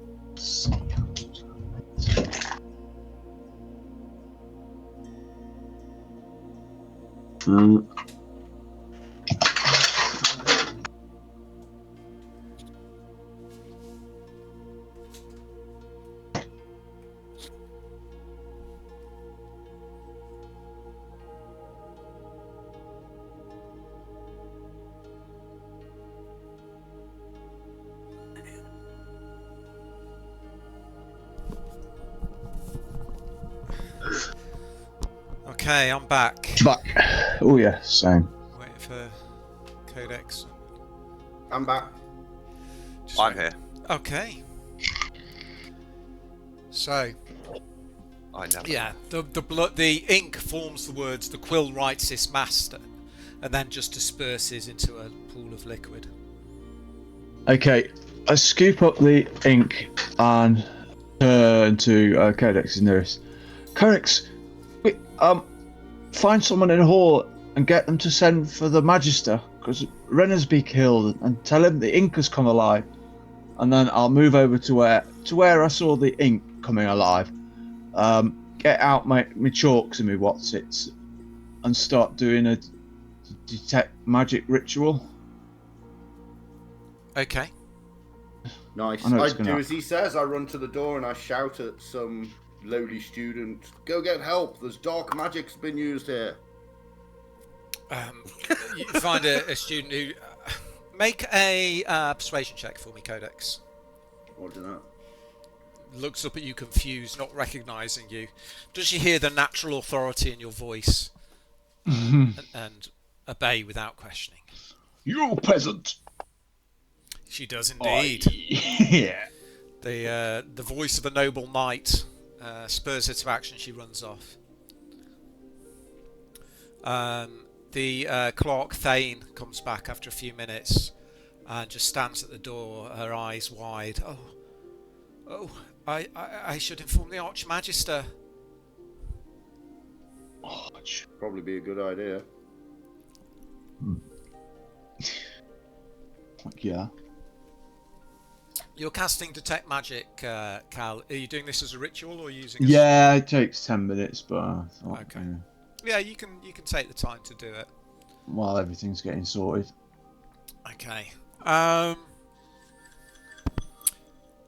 Maybe a little surprisingly, there's nothing magical in here. But this is an archivist, part of the administration block. She wasn't a magic user. Yeah, mainly concentrating on just where the ink came from. I saw it start to rise. Okay, yeah, you go over and you look, and they are scrolls and notebooks detailing different expenses and funding requests and so on. But from the ones where the ink they're blank, the ink has been removed from them. Nothing out of the ordinary. Mysterious. I mean, what you can give me an Arcana check. Okay. I shall. No. I mean, it's still a 13. On a 13, you've never seen any magic like this before. But the animated ink was acting with a will and a purpose that suggests to you it was being controlled by someone. It wasn't, and that these weren't natural monsters that were lurking here. This was either a trap or a deliberate attempt to stop the archivist talking to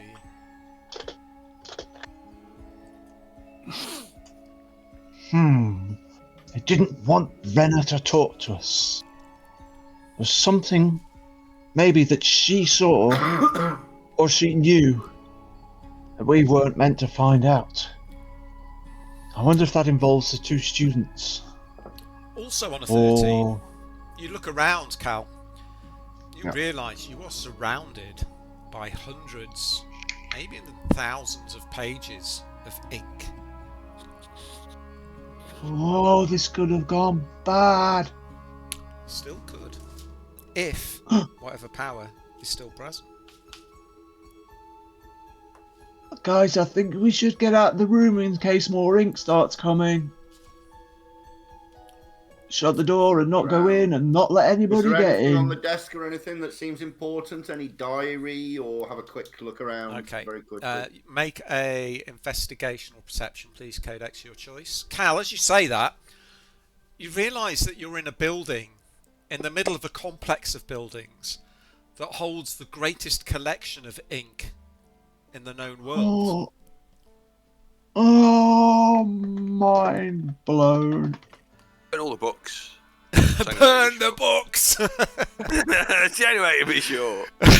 Max, next, Snell. Come on. Jason Kopf. You do find something, actually, in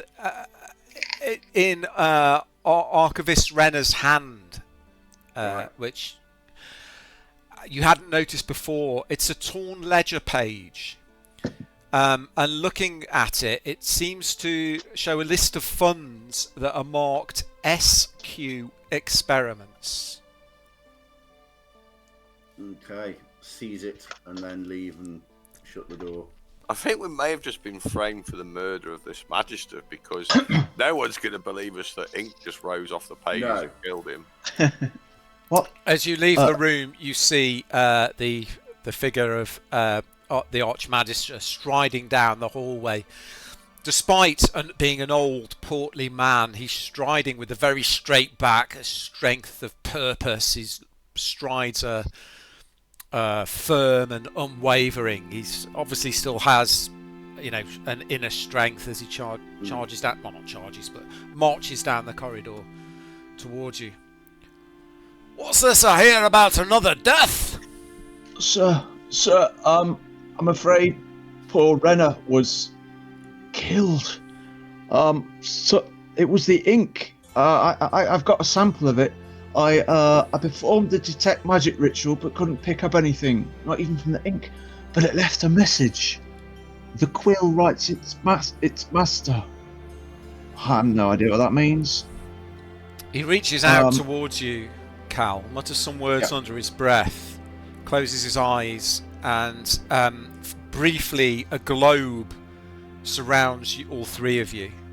Which flickers and then disappears. He nods. Aye, there's no falsehood here. What you say is true and very worrying. I suggest you step up your investigation. You're obviously on the right track. Have you been to the professor's study yet? No, we thought it best to visit. Maybe not mess with anything until you got here. He smiles. I appreciate your concern for my interest, but I gave this job to you, young wizard. I just stick my chest out. Okay. Prove your worth to this establishment. We'll have a look then and see if we can see anything interesting. I will escort you to the professor's study. That's Clark. I'm getting mixed up with my names now. Clark Thane, was it? Yes. Yeah.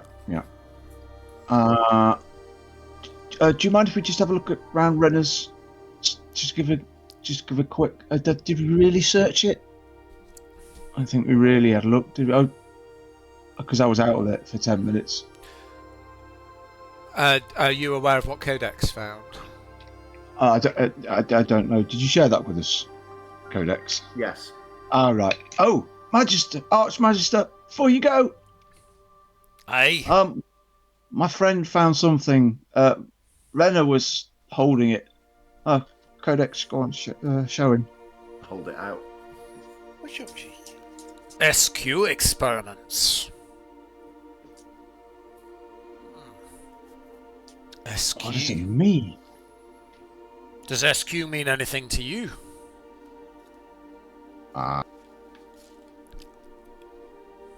Not off the top of my head. No, it couldn't be. What? It's nothing. Continue your investigation. No. Anything. If you've got any insight, please share. We'll keep it in mind. No, it's a myth. Something told to young wizards to keep them in line and stop them experimenting with things that they shouldn't really be. But please, sir, if it's anything, even if it's only to discount it from our inquiries, then it might help. The Sable Quill does not exist. The Sable Quill? Why would you say? He's one of your students. Maybe you should explain to him. He's not my student yet. Why would you dismiss it out of hand? Because it's a tale told to young wizards to stop them meddling with things that they shouldn't.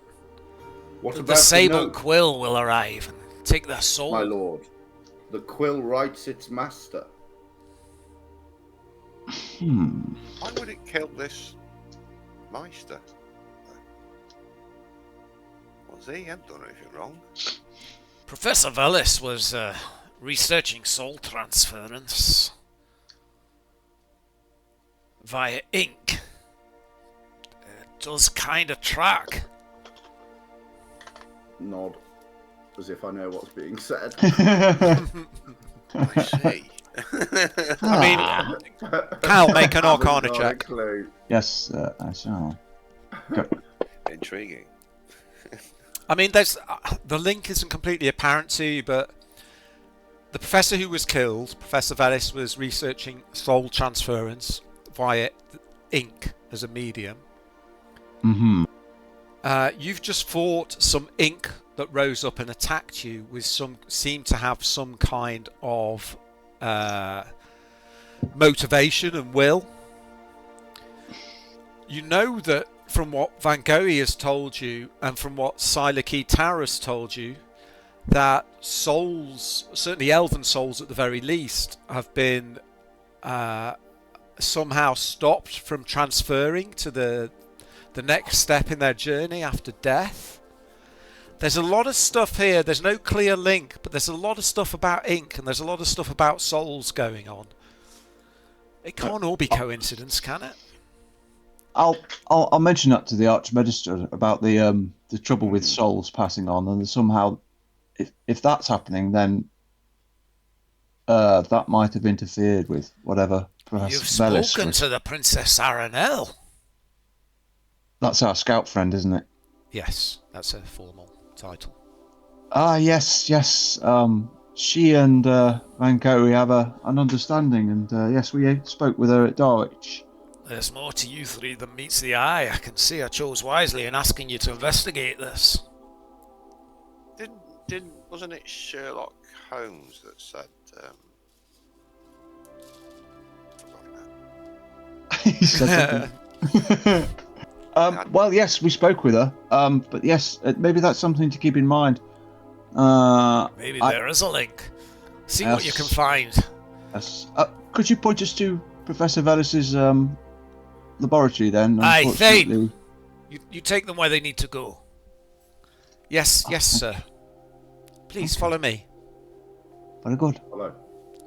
There's no such thing as coincidence. Hmm. I think that's what he said. Keeping up. Keep watching every bookshelf, every scroll rack.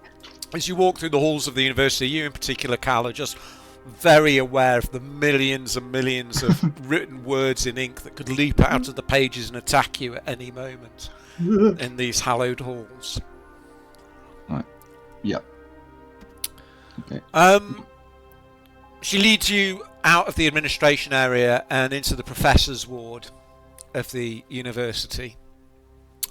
Takes you to a tall tower on the edge of the university grounds. Up a flight of stairs that rings the inside of the tower to an office. This is Professor Velis's office.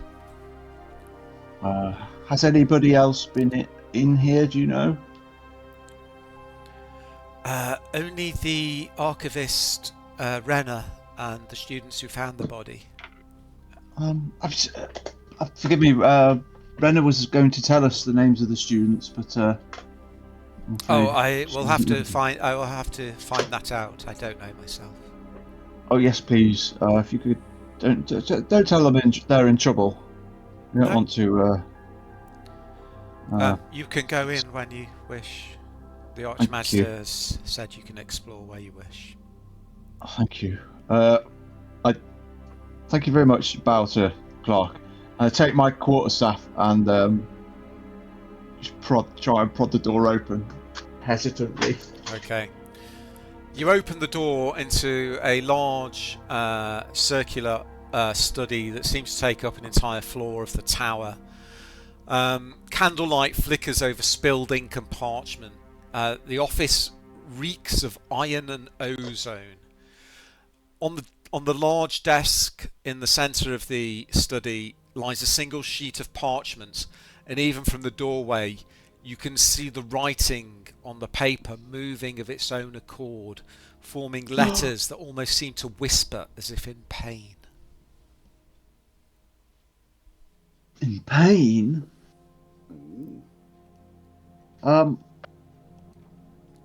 Big guys in chunky armour going first, I think. Yeah. Yeah, no worries. I'll take the lead. Okay. Follow. Yeah, follow those two. Always on his 6. Okay, you go into the study and start. You can examine the page with the animated writing on it, or you can do a general investigation of the study. I'm going to do a general investigation. Let me roll. You can make an Arcana, an investigation, or a perception check. Investigation. Doesn't matter. They're all the same. +2. 12. I mean, this place has obviously been some kind of a struggle here, but this is a little out of your. This is a little out of your experience, Codex. Magic, arcane magic, not divine magic, has been used here, but you can't really determine what or why. You don't spot anything unusual. That's an investigation. You can also make a perception and arcana if you wish. I'll do an arcana. Because I would try and understand it from the arcana point of view. No. I'll leave it at that. Yeah, again, this is a little out your area of expertise. Anyone else can do this, make the same rolls if they want.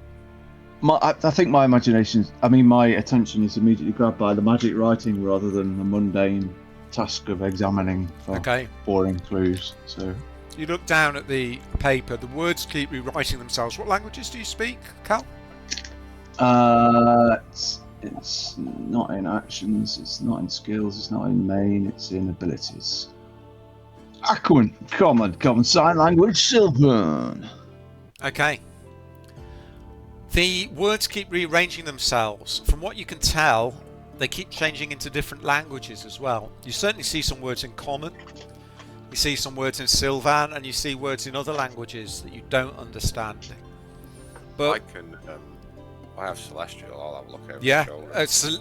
occasionally they turn into celestial words as well. When they do turn into words that you can understand, they tend to be short sentences. And some of the sentences you pick out are so much pain, make it stop, what have I done, and stop her. Oh my god. Whoa. Kyle, make a Arcana. Yeah.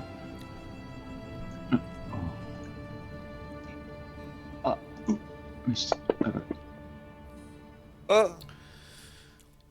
You don't know what magic has been used to create this piece of paper, Alright. but it was cast in a panic and very quickly. It appears to be some kind of final message, maybe scrawled by Professor Velis as he died using magic, which is why it's sort of chaotic and constantly changing. It's not something that was planned or thought out. Something. Maybe a wizard cast this in panic. If Van Gogh doesn't want to do anything, I guess I'll start looking around the room then. Yeah, you can make Arcana checks, investigation checks, or perception checks. Anyone? That's right. With the I'll just have a good sniff. I'll make perception checks. Let's investigate. Okay. I'll have a sniff. Do you want?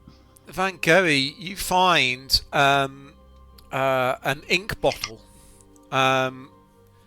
which has been broken in half, and there's a folded up piece of paper in the broken bottom half of the bottle.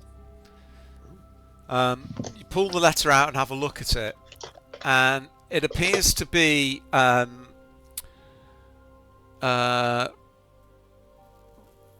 referring to various ideas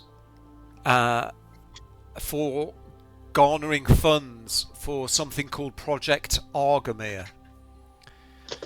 And reading through it, it seems that Professor Velis was competing against Dean Leora Malcolm for funding. Your Malkin, was it? Malkin. Leora, Liora, Malkin, Malken. Is Yeah. funding enough to commit murder? Do you want an Arcana check from If me you as want well? to Oh, make an yes. Arcana check, you can. Yeah, I'd have motive. to. Yes. Okay, Strong. the ink on the page that's rearranging itself smells strange. It smells faintly of myrrh and ash, and you know that those components are often used in necromantic magic. Necromancy! Oh, No. guys. I just remembered I have told the dad. What's that? We can ask a dead person 5 questions. Do it. We need to find. So you come up with this and you go, oh dear, oh. So which Renna. one do we want to do it on? This guy that's just died, or Okay, how long do they have to be dead for? Or? doesn't matter? Toll the Dead doesn't do that. That's Speak with Dead. Toll the Dead causes the sounds of funereal bells to fill someone's mind and cause them necrotic damage.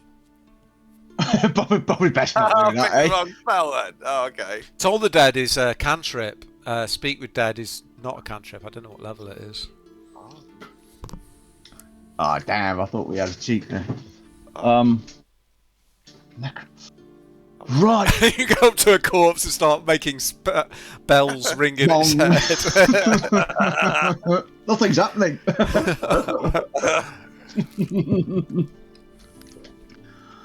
Right. Well, I think we have a lead there. I think we need to see this Dean Leora Malcolm. Have you made an investigation check, Van Gogh, Codex has, Cal has. Van Gogh hasn't made an investigation yet.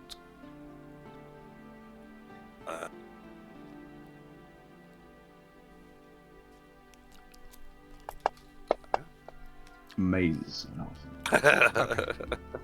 You don't find anything else. Hey, you guys. So I think the only lead we've got is Project Argamir and Dean Leora Malkin. Is the clerk still around? Yes, she's waiting outside. She's just stood there with her hands behind her back waiting. Approach her then and say, excuse me, Clark Thane. Yes? Would you by any chance know Project Argamir? I do not. I mean, Argamir is the land in which we live, but no, I do not. Perhaps it's something that the Archmagister only knows about. What do you know about Dean Leora Malkin? What's her? How long has she been here? She's been at the university for many years. What's her reputation like with the students? Is she? She's a rather severe and serious woman, but she certainly knows her stuff. I mean, I am not a student, and I'm an administrator here. Yes, of course. Right. I think, could you just take us back to the Archmagister, and if maybe we could ask him, see if he knows about Project Artemir, and we could just relay our findings to him. Okay. This is serious. Okay, of course, follow me. She takes you back through the winding hallways of the university, past lecture theatres, which are now full of students listening to lectures and doing experiments in various laboratories, through to the professor's area, and finally back to the Archmagister's study, where you find Archmagister Dragor standing in front of a mirror. He appears to be having a conversation with it as you enter. And he turns. Ah! So, what have you found? Anything else? We was wondering if you knew anything about Project Argamir. It seems to be something that Velis was working on. He looks up. Wait outside, please, Clark Wren. Yes, certainly, Archmagister. She leaves and shuts the door. Project Argamir. Where did you hear that name?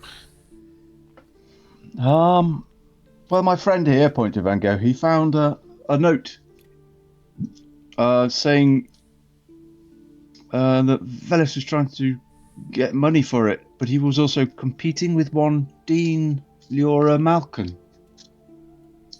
Malcolm? Well, I mean, she's at the university. Do you think she's involved in Velis's murder? I do not know. I cannot say at this point. We have not spoken to her. We spoke with a clerk who's just told us a little of her reputation, but he's not on the teaching staff or a student, you so can he go wouldn't and know. speak to her. She's here in the university. But Project Argamir is a secret project that we've been cooking up here. It's a project to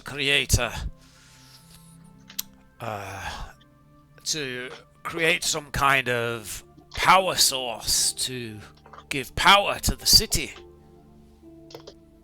I don't mean power as in an insubstantial thing that you hold over other people, but I mean actual power that can drive machines, do work. Would you say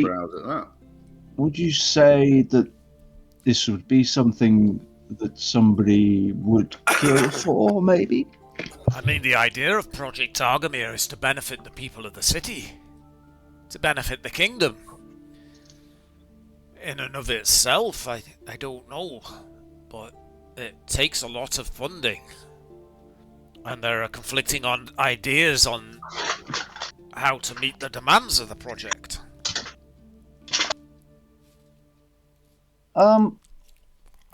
Have you had any instances of just take a sigh. Necromancy use in the university, or is that a subject that is studied freely here? It is not studied freely. It is permitted to be studied by a select few who are thoroughly vetted beforehand. Would you be able to give me a list of their names? We found some components that are often used in, as I'm led to believe, often used in necromantic rituals. I can supply you with names, but now you've mentioned it.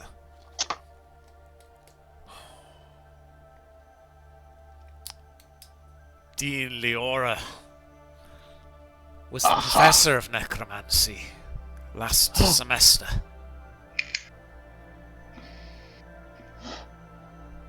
Right.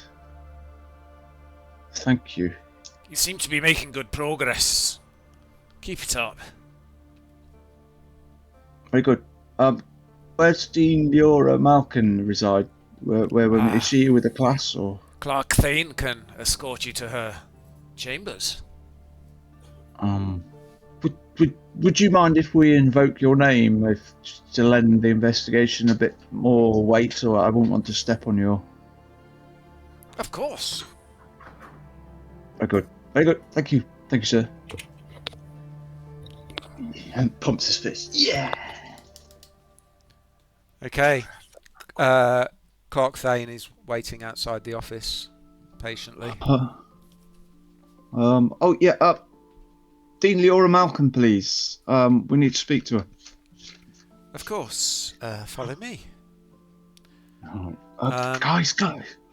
Lectures are just finishing. She's probably headed to her chambers now. Good.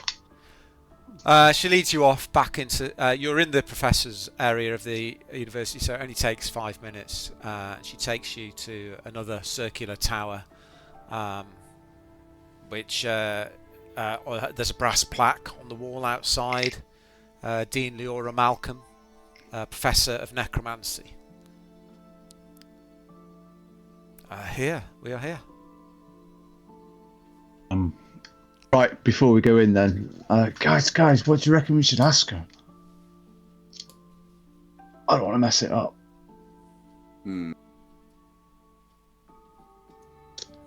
I've got some magic I could use, the same magic I used in the courtroom on Dune. I have some truth magic also, but the person is aware that it is being used on them. I don't think that's a good way to start. No, I think you should be honest. Tell them we're investigating. Tell them why, and tell them why we're at their door, and see what they have to say. We should be able to tell if their honesty and truth is there from their reactions, let alone what they say. Right. I think we'll start. Yeah. Okay. Oh no, I'm gonna have to wave my fingers about and say some magic words. She's gonna pick up on that. I tell you what, Codex, if you can straight off ask her about Velis and Project Argamir, and then while you're talking, I can cast my spell and try and hope she doesn't hear me say the words. How long will your spell take to cast, my friend? Just a couple of seconds. It'll only last for about a minute or so, but you have to pose the question to her first. I'll cast a spell, and then I'll find out what she's thinking about. Cool. I will buy you the time you need to... Thanks! ...cast your spell. I, however, will not ask any questions because we want the answers to come after the spell has been cast. Oh no, you have to ask... Yeah, you have to ask the question first, because then the spell only picks up what she's thinking about. So if we haven't asked the right question, she could be thinking about her dinner. I understand. It's the right time of day. So what am I asking her? Ask her what she knows about... Ask her what her opinion of Velis was and what she knew about Project Argamir. Or we could ask her straight what she knew. I mean, we could have. Oh no! Or we could ask her straight out about the SQ experiments. You could ask her about that. All right. I'll write it all down on a piece of paper. These are the things. The clerk is just standing there, pretending not to listen to everything you're saying.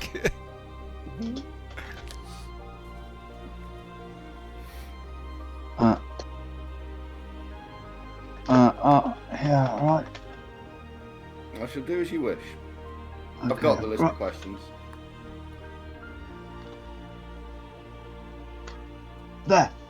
The SQ experiments, Sable, Quill, Velis, and Project Argavir. And then I'll cast Detect Thoughts and I can find out what she's kind of thinking about. Cool. Let's go. Okay. Okay. Knock on the door. Okay, yep. Knock on the door, there's no answer. Gently knock again. No, knock a bit harder, sorry. There is no answer. I'm coming in. Try the door handle. The door opens.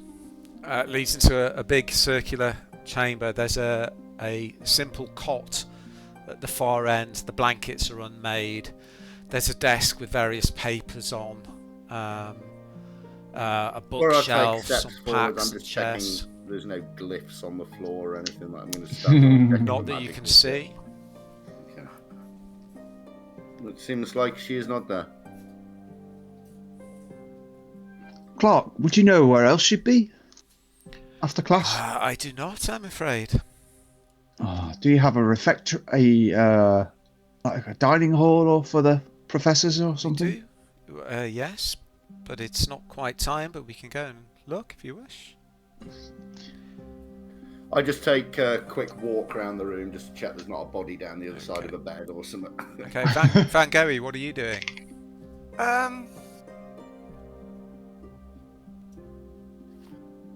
I'm gonna just generally have a sniff round. Okay. Can you make a perception check for me, Van Gogh, please?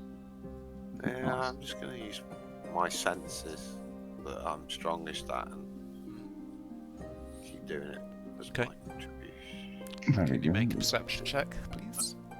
Yeah, just trying to find it. There we go. The writing's so tiny. Okay, as you're wandering round, as you get close to the bed, there's something in your pouch suddenly feels very warm. Check it. Codex Look in your pouch and you see the Eye of the Watcher that you found in the ancient tomb beneath Darwich is glowing and pulsing with a soft blue light. What did that mean again? There was something coming. It's in your inventory if you want to have a look. I remember getting it. I remember what it did. Click on the blue bag icon. It should be in inventory anyway. Why is it not there? Eye of the Watcher. Yes. There. That's the there. one. This large fist-sized gem is blue. Okay, its palm is not exciting. Glows slightly near divine sights and secret doors. Ooh.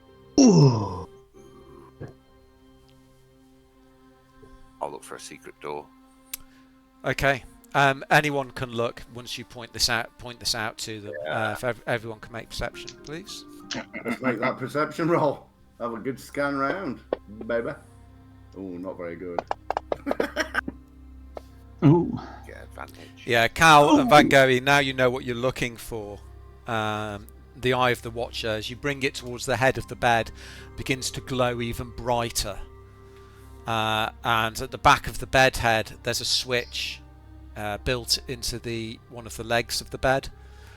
You press the switch and a section of the wall near the bookcase silently swings open. There's a cold draft comes from behind it, and you see stairs leading down.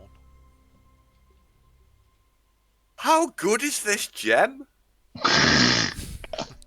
Here they go. Whoa! We'll never miss a secret door again. Well, you might if you don't make your perception check to see that it's glowing, unless you specifically have it out in your hand. With the secret door opening, I need to nip AFK 20 seconds because Ben's just got back. Ruin it. Couldn't let us have our moment.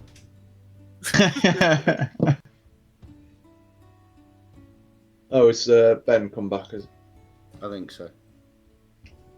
All right.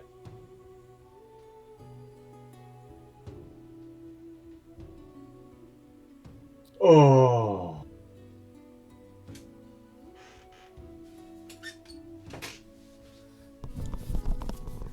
Okay, I'm back. Welcome back. So yeah, this door swings open. There's a cold draft, revealing steps heading down into darkness. Right. Look around for a lantern or a torch. If not, You can find there's some candles nearby. You can light a candle. Yeah, I think I'll go with the light cantrip on my belt pouch. Okay. Bear with me 1 second. I'll sting for an hour. Okay. Right. Interesting. Gentlemen, should we descend? Yes. Very good. I'll follow you. You head down the stairs beneath the Dean's chamber, leading down. They circle down. The walls, as you go head down, seem to become made of older stone. You've got no idea how long this has been here, though. The stairs lead down for quite some way, and then open out into a large candle-lit scriptorium. Tattered pieces of paper litter the floor. An array of parchment flutters in an unseen breeze. And at the centre of the scriptorium stands Dean Mulcan, clutching a jet-black feather quill from which black smoke is leaking. Well. The smoke forms the cloudy shape of a huge quill, some 15 feet tall above her head. "He lacked vision," she hisses. "Ink is eternal. Flesh is weak. I will scribe your souls upon the world." Guys, should we do something? I would like you to roll initiative because I'm she's going about to to say I've cast a already drawn my spell. sword. Yeah, I don't think it's gonna happen. Oh, Lord. Oh no. Oh! Oh yeah! Oh, look at that! It's the Flash! Okay, Codex, you are first up. Why is there no damages, no thingies on my... No It's empty. people on my- The room is empty. What do you mean? Eh? How could it be empty? Why's what? What are you talking about? There's nothing... I'll move forward.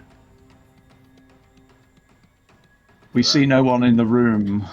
Oh, sorry. That's what you mean. There you go. Can you see them now? Yeah. Oh yeah. Sorry, didn't understand. Pocket. There we go.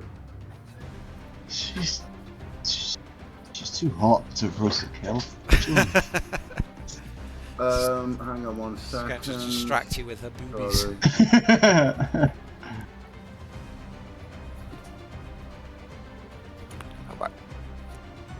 I'm going to use my bonus action to use my champion challenge for my channel divinity crown. Okay. As a bonus action, you issue a challenge that compels other creatures to do battle with you. Each creature of your choice that you see within 30 feet must make a wisdom saving throw.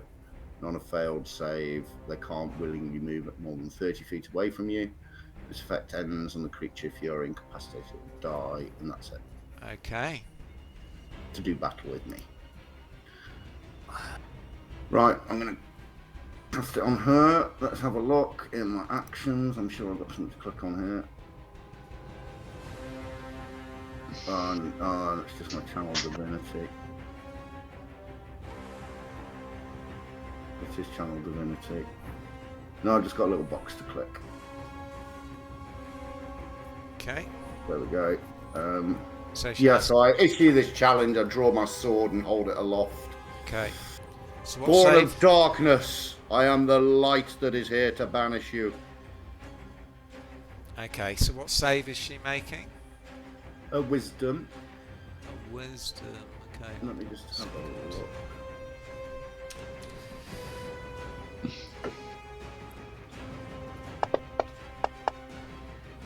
She made 12. Don't think that's high enough. 8 plus 3 plus charisma. It's 15 she needed. Yeah. Oh, nice. So what was this a spell? Was it? No, it's my channel divinity. It's Oh, part okay. of my Yeah. skills as my comes with So the crown. let me just check what Challenge it is. of the champion or whatever it's called. Yeah. Go on. 14. Can't move more than 30 feet away from you. Okay. You challenge them to do battle. That's a bonus, is it? Yeah. Yeah. Okay. You have an action. I'm going to draw my sword, but I'm not going to throw my axe because I forgot to replace it after I threw it last time. Okay. Damn it. With that, we have a lair action. We went to get a net. You could have got an axe. I know, didn't think, man. Why do we have to kill the really nice lady? I know. You like the hot lady. Fucking Wonder Woman. Give us Okay, I would like you, Did Codex, you get a big picture? I to didn't make. see it. I would like you to make a dexterity saving throw, please. Yeah, of course, Codex. no problem. DC 13. Yeah, of course, no Uh-oh. worries. When do you want it now? Now, please. Oh. Damn it. No! Ah, that serves you right. Okay. Yep. Deep At least black she's ink. attacking me. No, she's not. This is a lair action. This is the lair attack. Deep black ink seeps from the ground around your feet, and as you try and step, it grabs hold of you, restraining you in place. Okay. That one. Do You I get a have saving throw? restrained. Okay, that's the lair action. Now it's her action. Oh, that was my saving throw. I failed it. Yeah.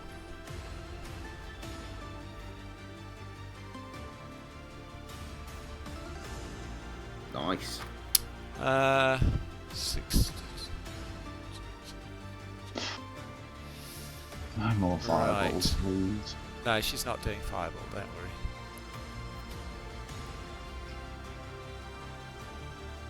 Go. Oh, shit. I did that fucking. Okay. This above her head, the smoke, the quill made of smoke, starts to scratch runes in the air, and she points at you.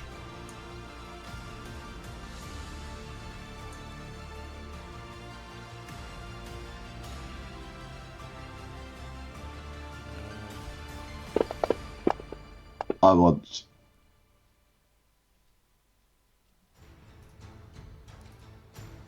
Van Gogh, I'm afraid, fails his save as a blast of cold air erupts from the quill she holds.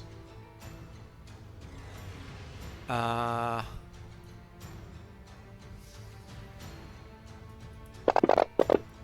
shit. As she casts Cone of Cold. Cal, your light spell, I'm afraid, has gone. Don't think that's. No, it's not Did you have another concentration. Oh no, it was Codex had a concentration. Yeah. Still. Forgot to take it off. Sorry. Okay, so yeah, you're blasted by this cold.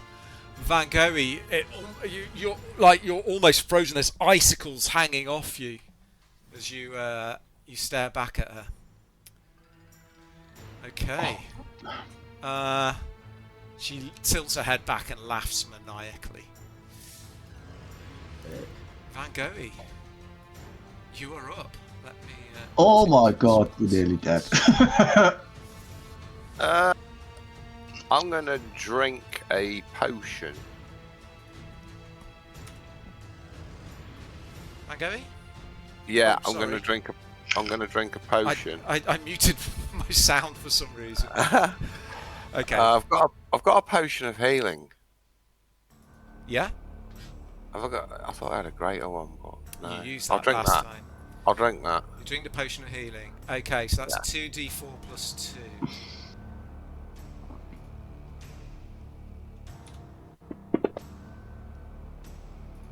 So that's 7 back.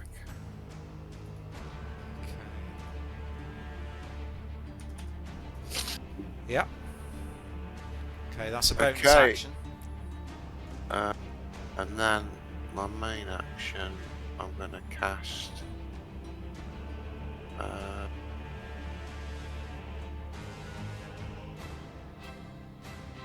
I'm gonna cast Cure Wounds at level 3 on myself. Okay. So if I target myself, control. Yeah. And then that. Hold on, I need to change it to 3d8 because you've cast everything at level 3, don't you? Yeah. There you go. How do I fucking cast it? Click the cog Okay. next to the spell, and there's a green heal button. Cog. Oh, there. Nice. Nice. Okay. You start to thaw out as you summon the power of the ancients. That connection is weak, but it's still there, and it's enough to draw some warmth into your body and begin to heal some of the damage you took from that icy blast.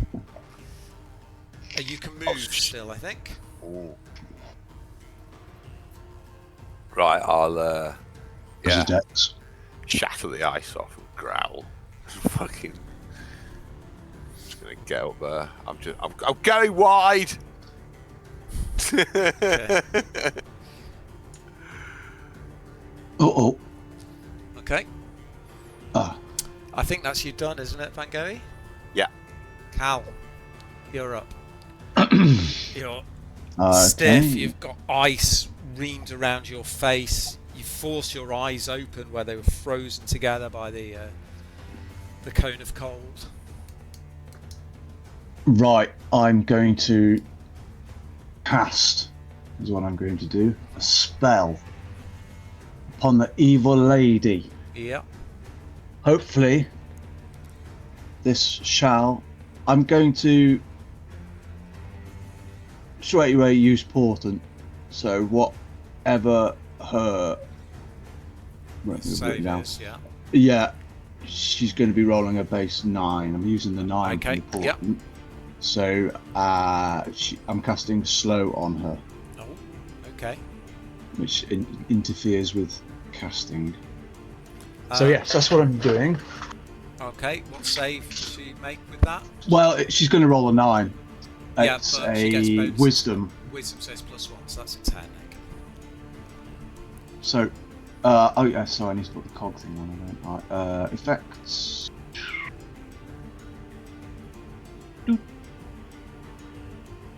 Nice. Right, and then I'm going to. Sorry, guys. Just move out of sight. Melter, Dave.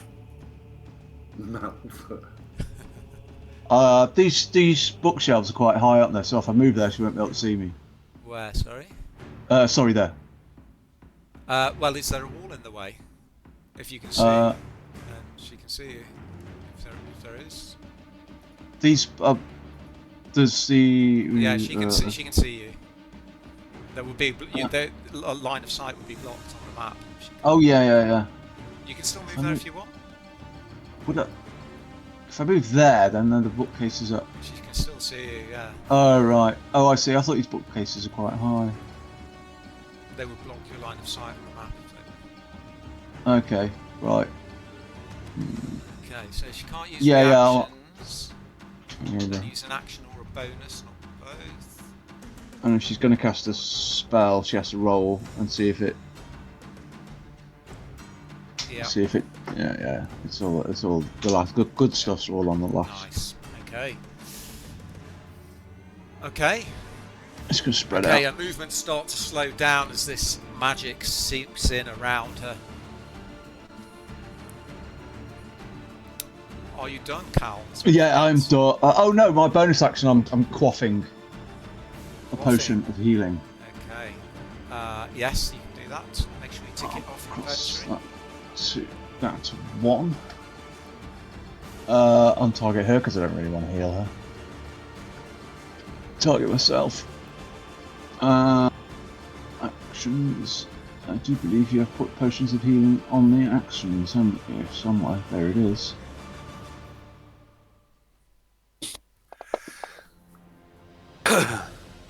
I'm healed. Okay, Good. nice. That's me Make sure done. you delete that potion. Yeah, I'm down to 1. Nice. So you quaff the potion, and you're feeling a little more up for the fight. Codex, can you make a dexterity saving throw so you can get out of this ink, please? Gladly.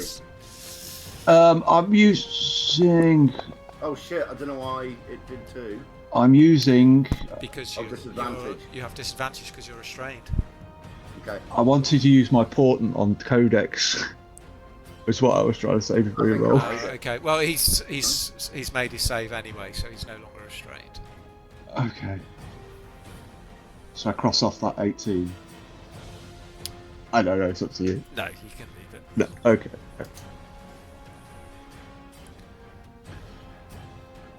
Okay. I'm going to, as I'm running across, I'm going to, using my bonus action, I'm going to whisper Thunderous Smite under my breath. Ooh, so okay. when I hit her, it should do. So hang on. Let me cast it.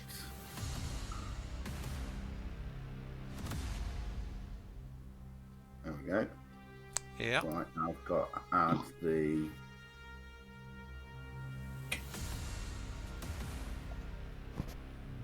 need to target her as well. Yeah. And then...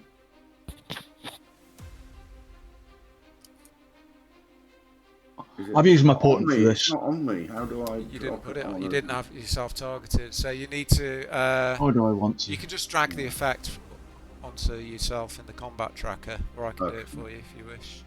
Hang on, let me drop it on. No. Oh, it's hard. There we go. Right, let's roll to hit her. I've got it targeted.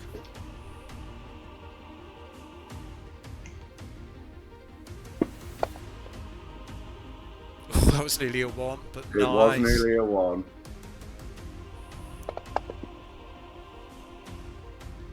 Oh, nice. Oh, wow, Did she make the save? Why Why didn't it make her save?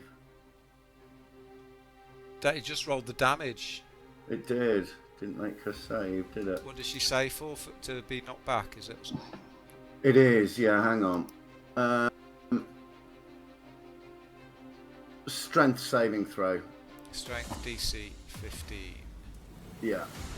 Strength DC 15. Or she's knocked back 10 feet. Yeah, she's knocked back 10 feet. Okay. And I'm going to cover the rest of the... Oh, I can't move, attack, move, can I? No. So I can't attack her again. No. I'm going to move back into her, but I can't use my second attack. Okay, thank you, that's it. Okay. Let me just check that it took my spell slot off. Yes, it did. Cool.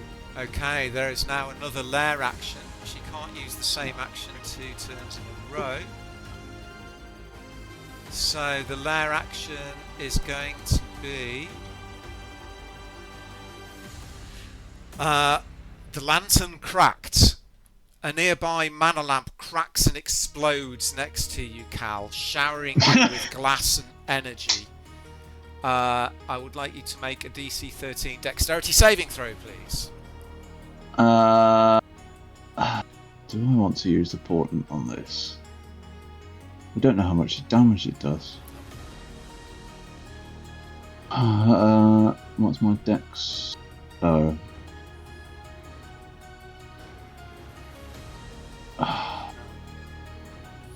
Obviously, I better click one portent. I'm going to. How many hit points have I got left? 28. Oh, let's just do it. Dex saving throw. No, Could be you worse. fail. Oh, So you take oh, that's all. 9 damage. I'm glad I didn't use it.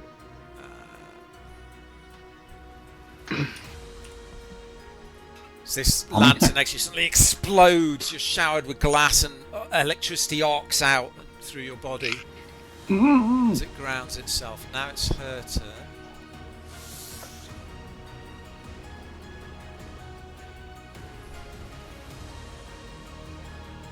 Oh yeah, she's this slow thing. It is.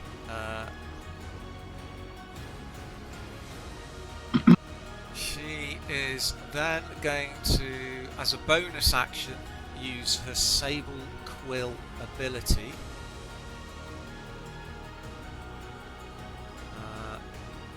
Which summons a Sable Quill next to you, Cal. Which is a bitch. And then for her action... She can't use an action now. She's used a bonus. Ah, you're right. Well done. Ooh. So in that case... I was waiting for that. the Shadow Quill is going to attack you. Fine. With its Dark Writings ability. It tries to scribble infernal runes all over your body. It's trying to tag me. I just let it. But it misses. You bat it away with your staff. Uh-huh. Van Gogh, you're up. Brace the darkness.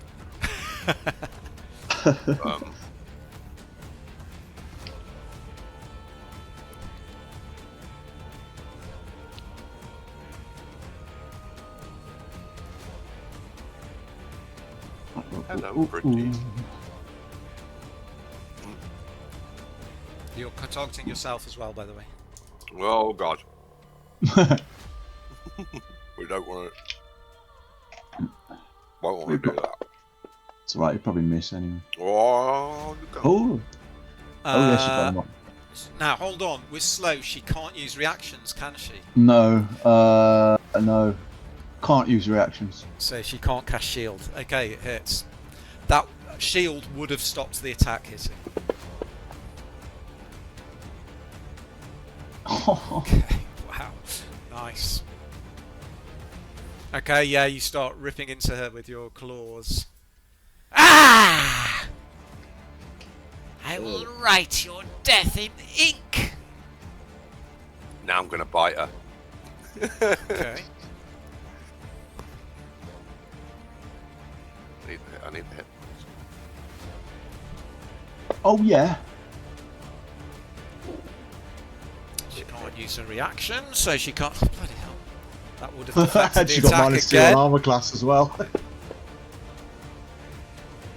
I gain 4 temporary hit points. Nice.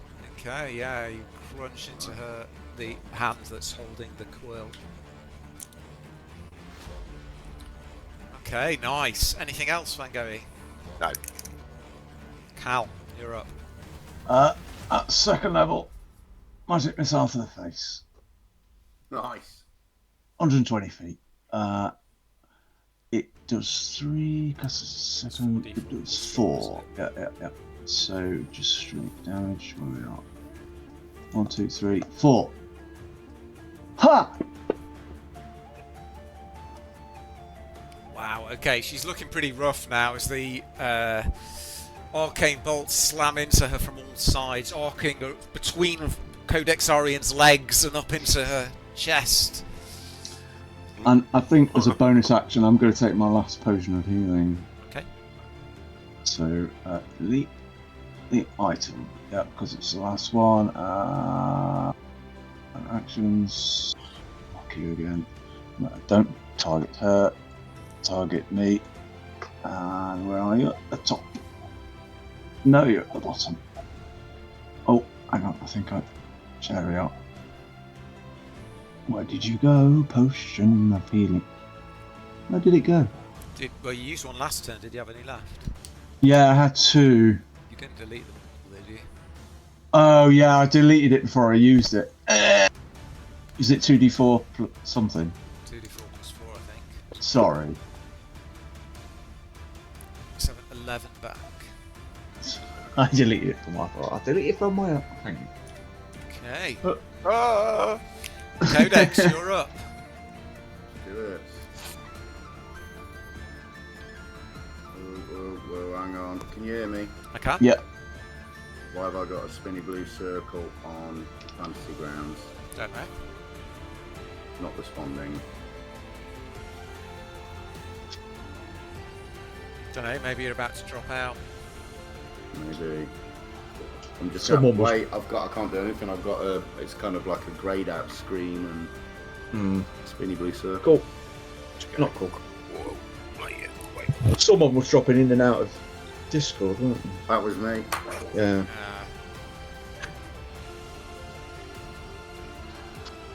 Let me just try, I'm going to manually try and shut it down. There we go, close the program. Let's not tell Microsoft. Let's just start it. Tell them! They want to know! Start. Coming back in. Okay.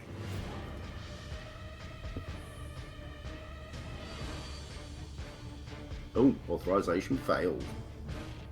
Oh. Oh, it's because you're still... I need to click you. Ah. Okay, now try. Here we go.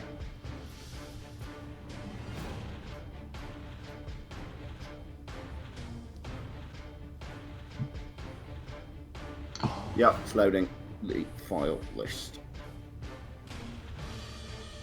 Which is good news. Indeed.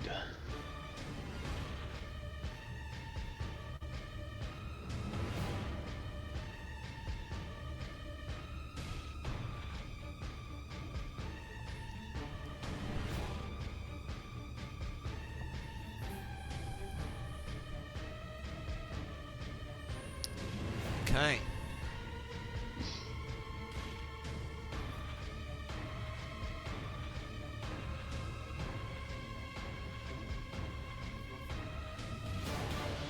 Right, here we go. I'm back in it, just loading all the different windows.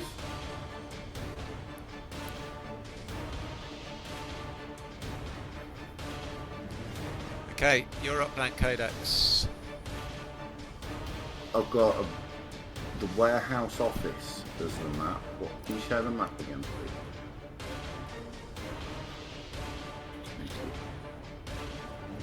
Okay, I've got it targeted. Let's go.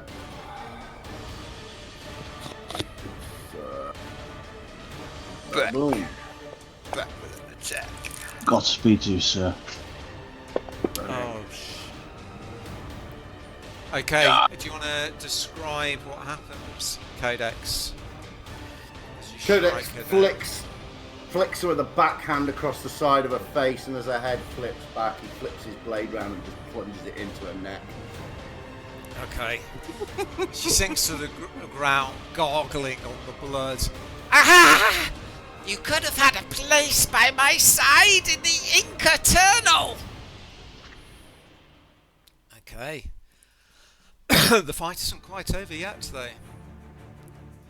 You have a bonus action and a movement. Okay. We've got the Quill over here, haven't we? Yeah. Oh, get off me! Move to there. And my bonus action, I am going to cast. Let's select it. Hang on, let's get rid of Fireball! Shadow Quill. Bada boom.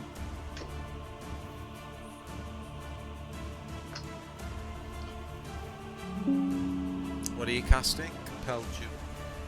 That's a bonus, is it? It says resolve spell. Do I click that? And that No, will it's do right. it? Is it a bonus? Yes. Cheers. It failed. It has to face me then. Okay, tick off the spell slots. Sorry, it has disadvantage against against anything else other than me, and Yeah. it's compelled to. Oh, that's cool. Wisdom saving throw, and it failed. Okay. Okay, yeah. You can tick off the spell slot, thank you. Anything else, Thank- Codex? It did. It already did it. That's it. Okay.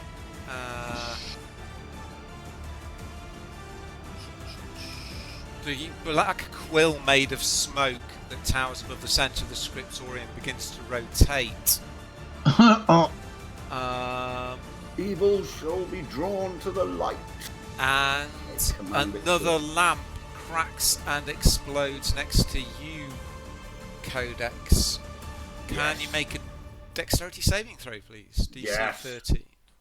Of course I can. You watch me make it with ease. I've been trying out this confident speaking, right? To influence your dice. It's going to come back and bite you at some point. Okay, you take half this damage. So you take... Ooh, why did that do it to Van Gogh? Sorry about that, Van Gogh. Let me fix that. I want compensation. 50 gold to cover it. Does 4 damage to Codex. others blame, others claim. Okay. The Shadow Quill is going to compel Jewel. 1 to 3, it'll carry on attacking Cal. Mm-hmm. No, it's going to turn around. You can have a hit at it if you want, Cal. I shall. I Floats shall. over the shelves. Shadow Quill targeted.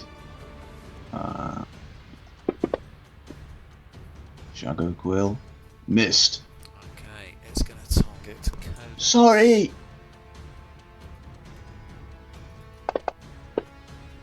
Fancy what the? It's... Uh-oh, now we get to see what it does. Okay, the quill starts to zoom in really quickly and starts writing runes upon your face, Codex. You grow pale, your cheeks sink as your life force is drawn out of your skin to form the ink. Oh, Okay. this seems nasty. Van Gogh. Right.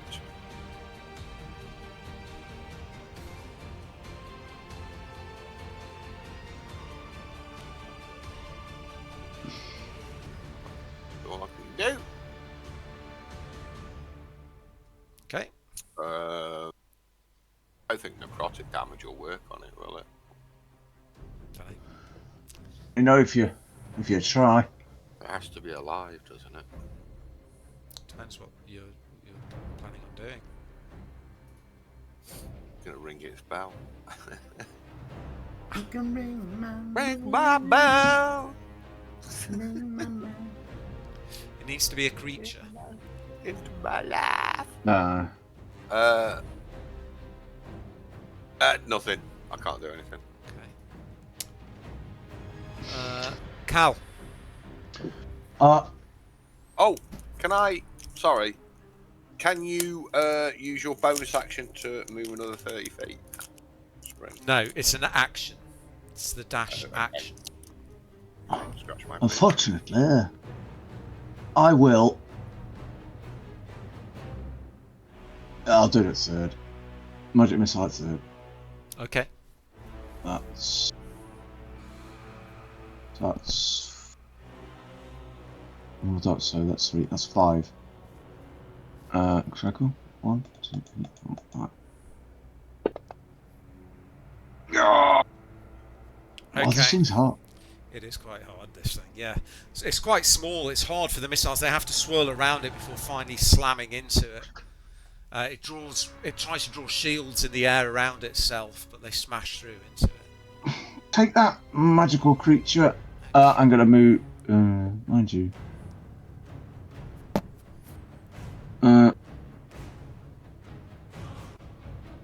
Yeah, you should be able to get there anyway. Quill's just written wanker on. On his forehead. Drawn a big moustache and a knob on his head. Why do I want to move to? That's the thing. I don't want to get near a bloody lamp, do I?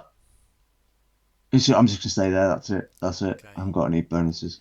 Codex, you're up. This thing has been stabbing you in the cheek. It's gonna regret maybe I it. should move up behind it. Let's unleash the blade of the crest.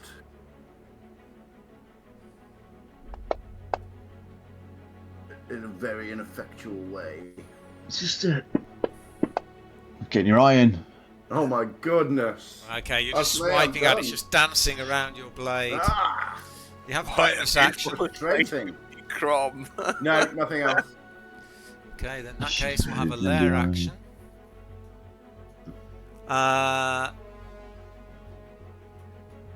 Let's. I would like Van Gogh to make a dexterity saving throw, please.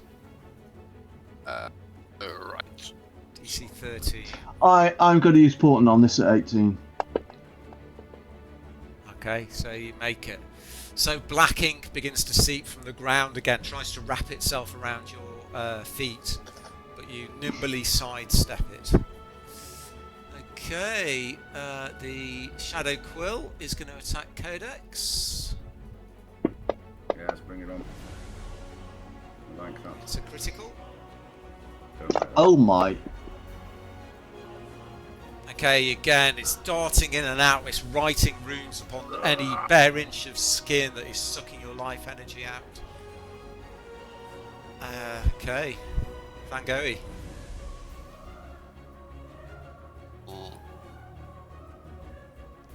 I'm going to target that. Start. He's making me pay for that compelled duel, isn't he? I presume you wanted it to attack you, so anyway. Absolutely. No, I did. Absolutely, I did.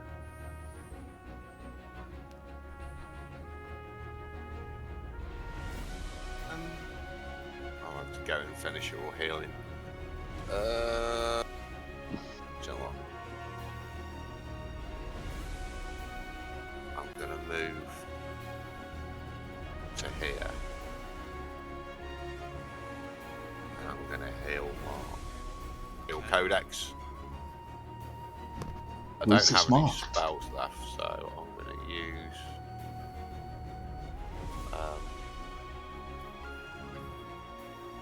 Life Bearer. Is that You've used that already, haven't you? I get 5 uses of it. I've Yeah. got it on a guide tier as well. How many times did you use it? I've used it once. Okay, once you didn't tick it off last time. I didn't realise that. Or your cog- hungry jaws, you didn't tick off. Yeah, I forgot about the cog. Van Gogh here. I'm doing it. Oh, where's Hungry Jaws gone? You've ticked it off, you can't use it again, so it disappears until the Oh, rest. Right, so yeah, it's a bonus action to use these, isn't it? Life Bearer. Have a look at your abilities, I should tell you. Life Bearer, no, it's an action. You're doing it instead with your claws instead of your attack. Okay, Mark. Codex. Shame ability. Thank you, my friend. Okay, nice. Okay, you sink your claws into Codex's back, but instead of hurting him, they flare with healing light. Tick off another use of your. It's like Wolverine and Daredevil having a fight. Yeah. Nice. And then I'm going to move to there. Okay. I need to. Like a bit. Okay. Oh. Is that it? Yes. Cal. I used my last second level Let's spell throw my slots net over it. to just send some more missiles of the magic variety into this horrible animated Quill. Okay. It's red. Slamming into it. Boom, boom, boom. Its movements are starting to slow down a little now. That's me done. That's me. Codex. Can you finally think that this thing is buzzing round you like an annoying fly as you're trying to swat it with your sword? Yes. You were going to say, could you finally hit? Sure.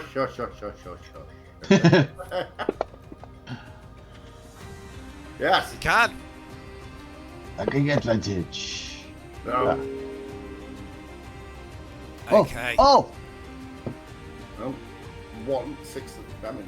Okay, you smash your sword into the quill and just slice it in half, and the two halves slowly drift like feathers down to the ground. Okay, we're gonna do, just bear with me, we're gonna do a little bit of a time jump now, just to finish the session off. And we're gonna time jump to the study of Archmagister Dragor.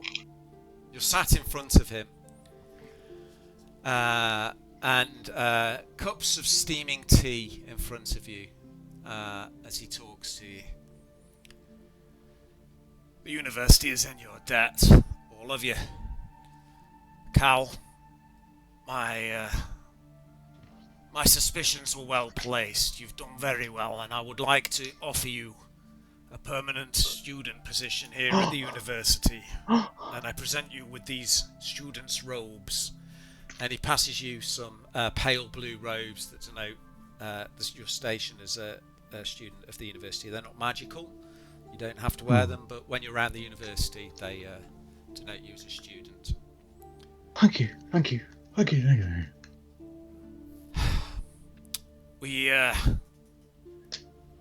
We still don't know exactly what Malkin was trying to achieve. But in the papers, scattered around her hidden scriptorium, we found one phrase written over and over again, something we don't fully understand.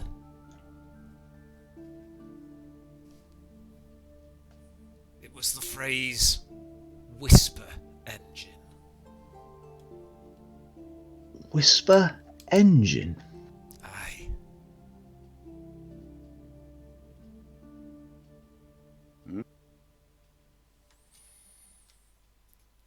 We don't fully understand, but for now... Al's like looking left and right at anyone with his hands out.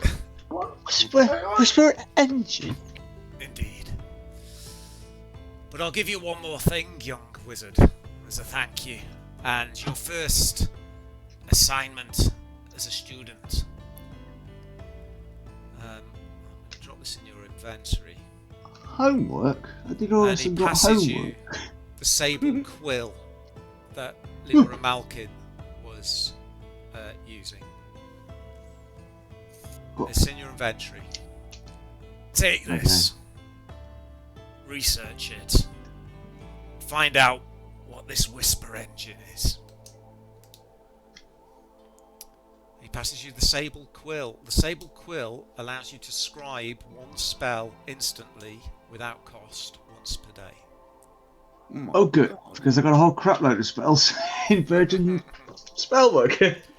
And Thank you, Archmagister. with that, as you finally take what you see as your rightful place in this huge resource of knowledge, the doors finally opens to you.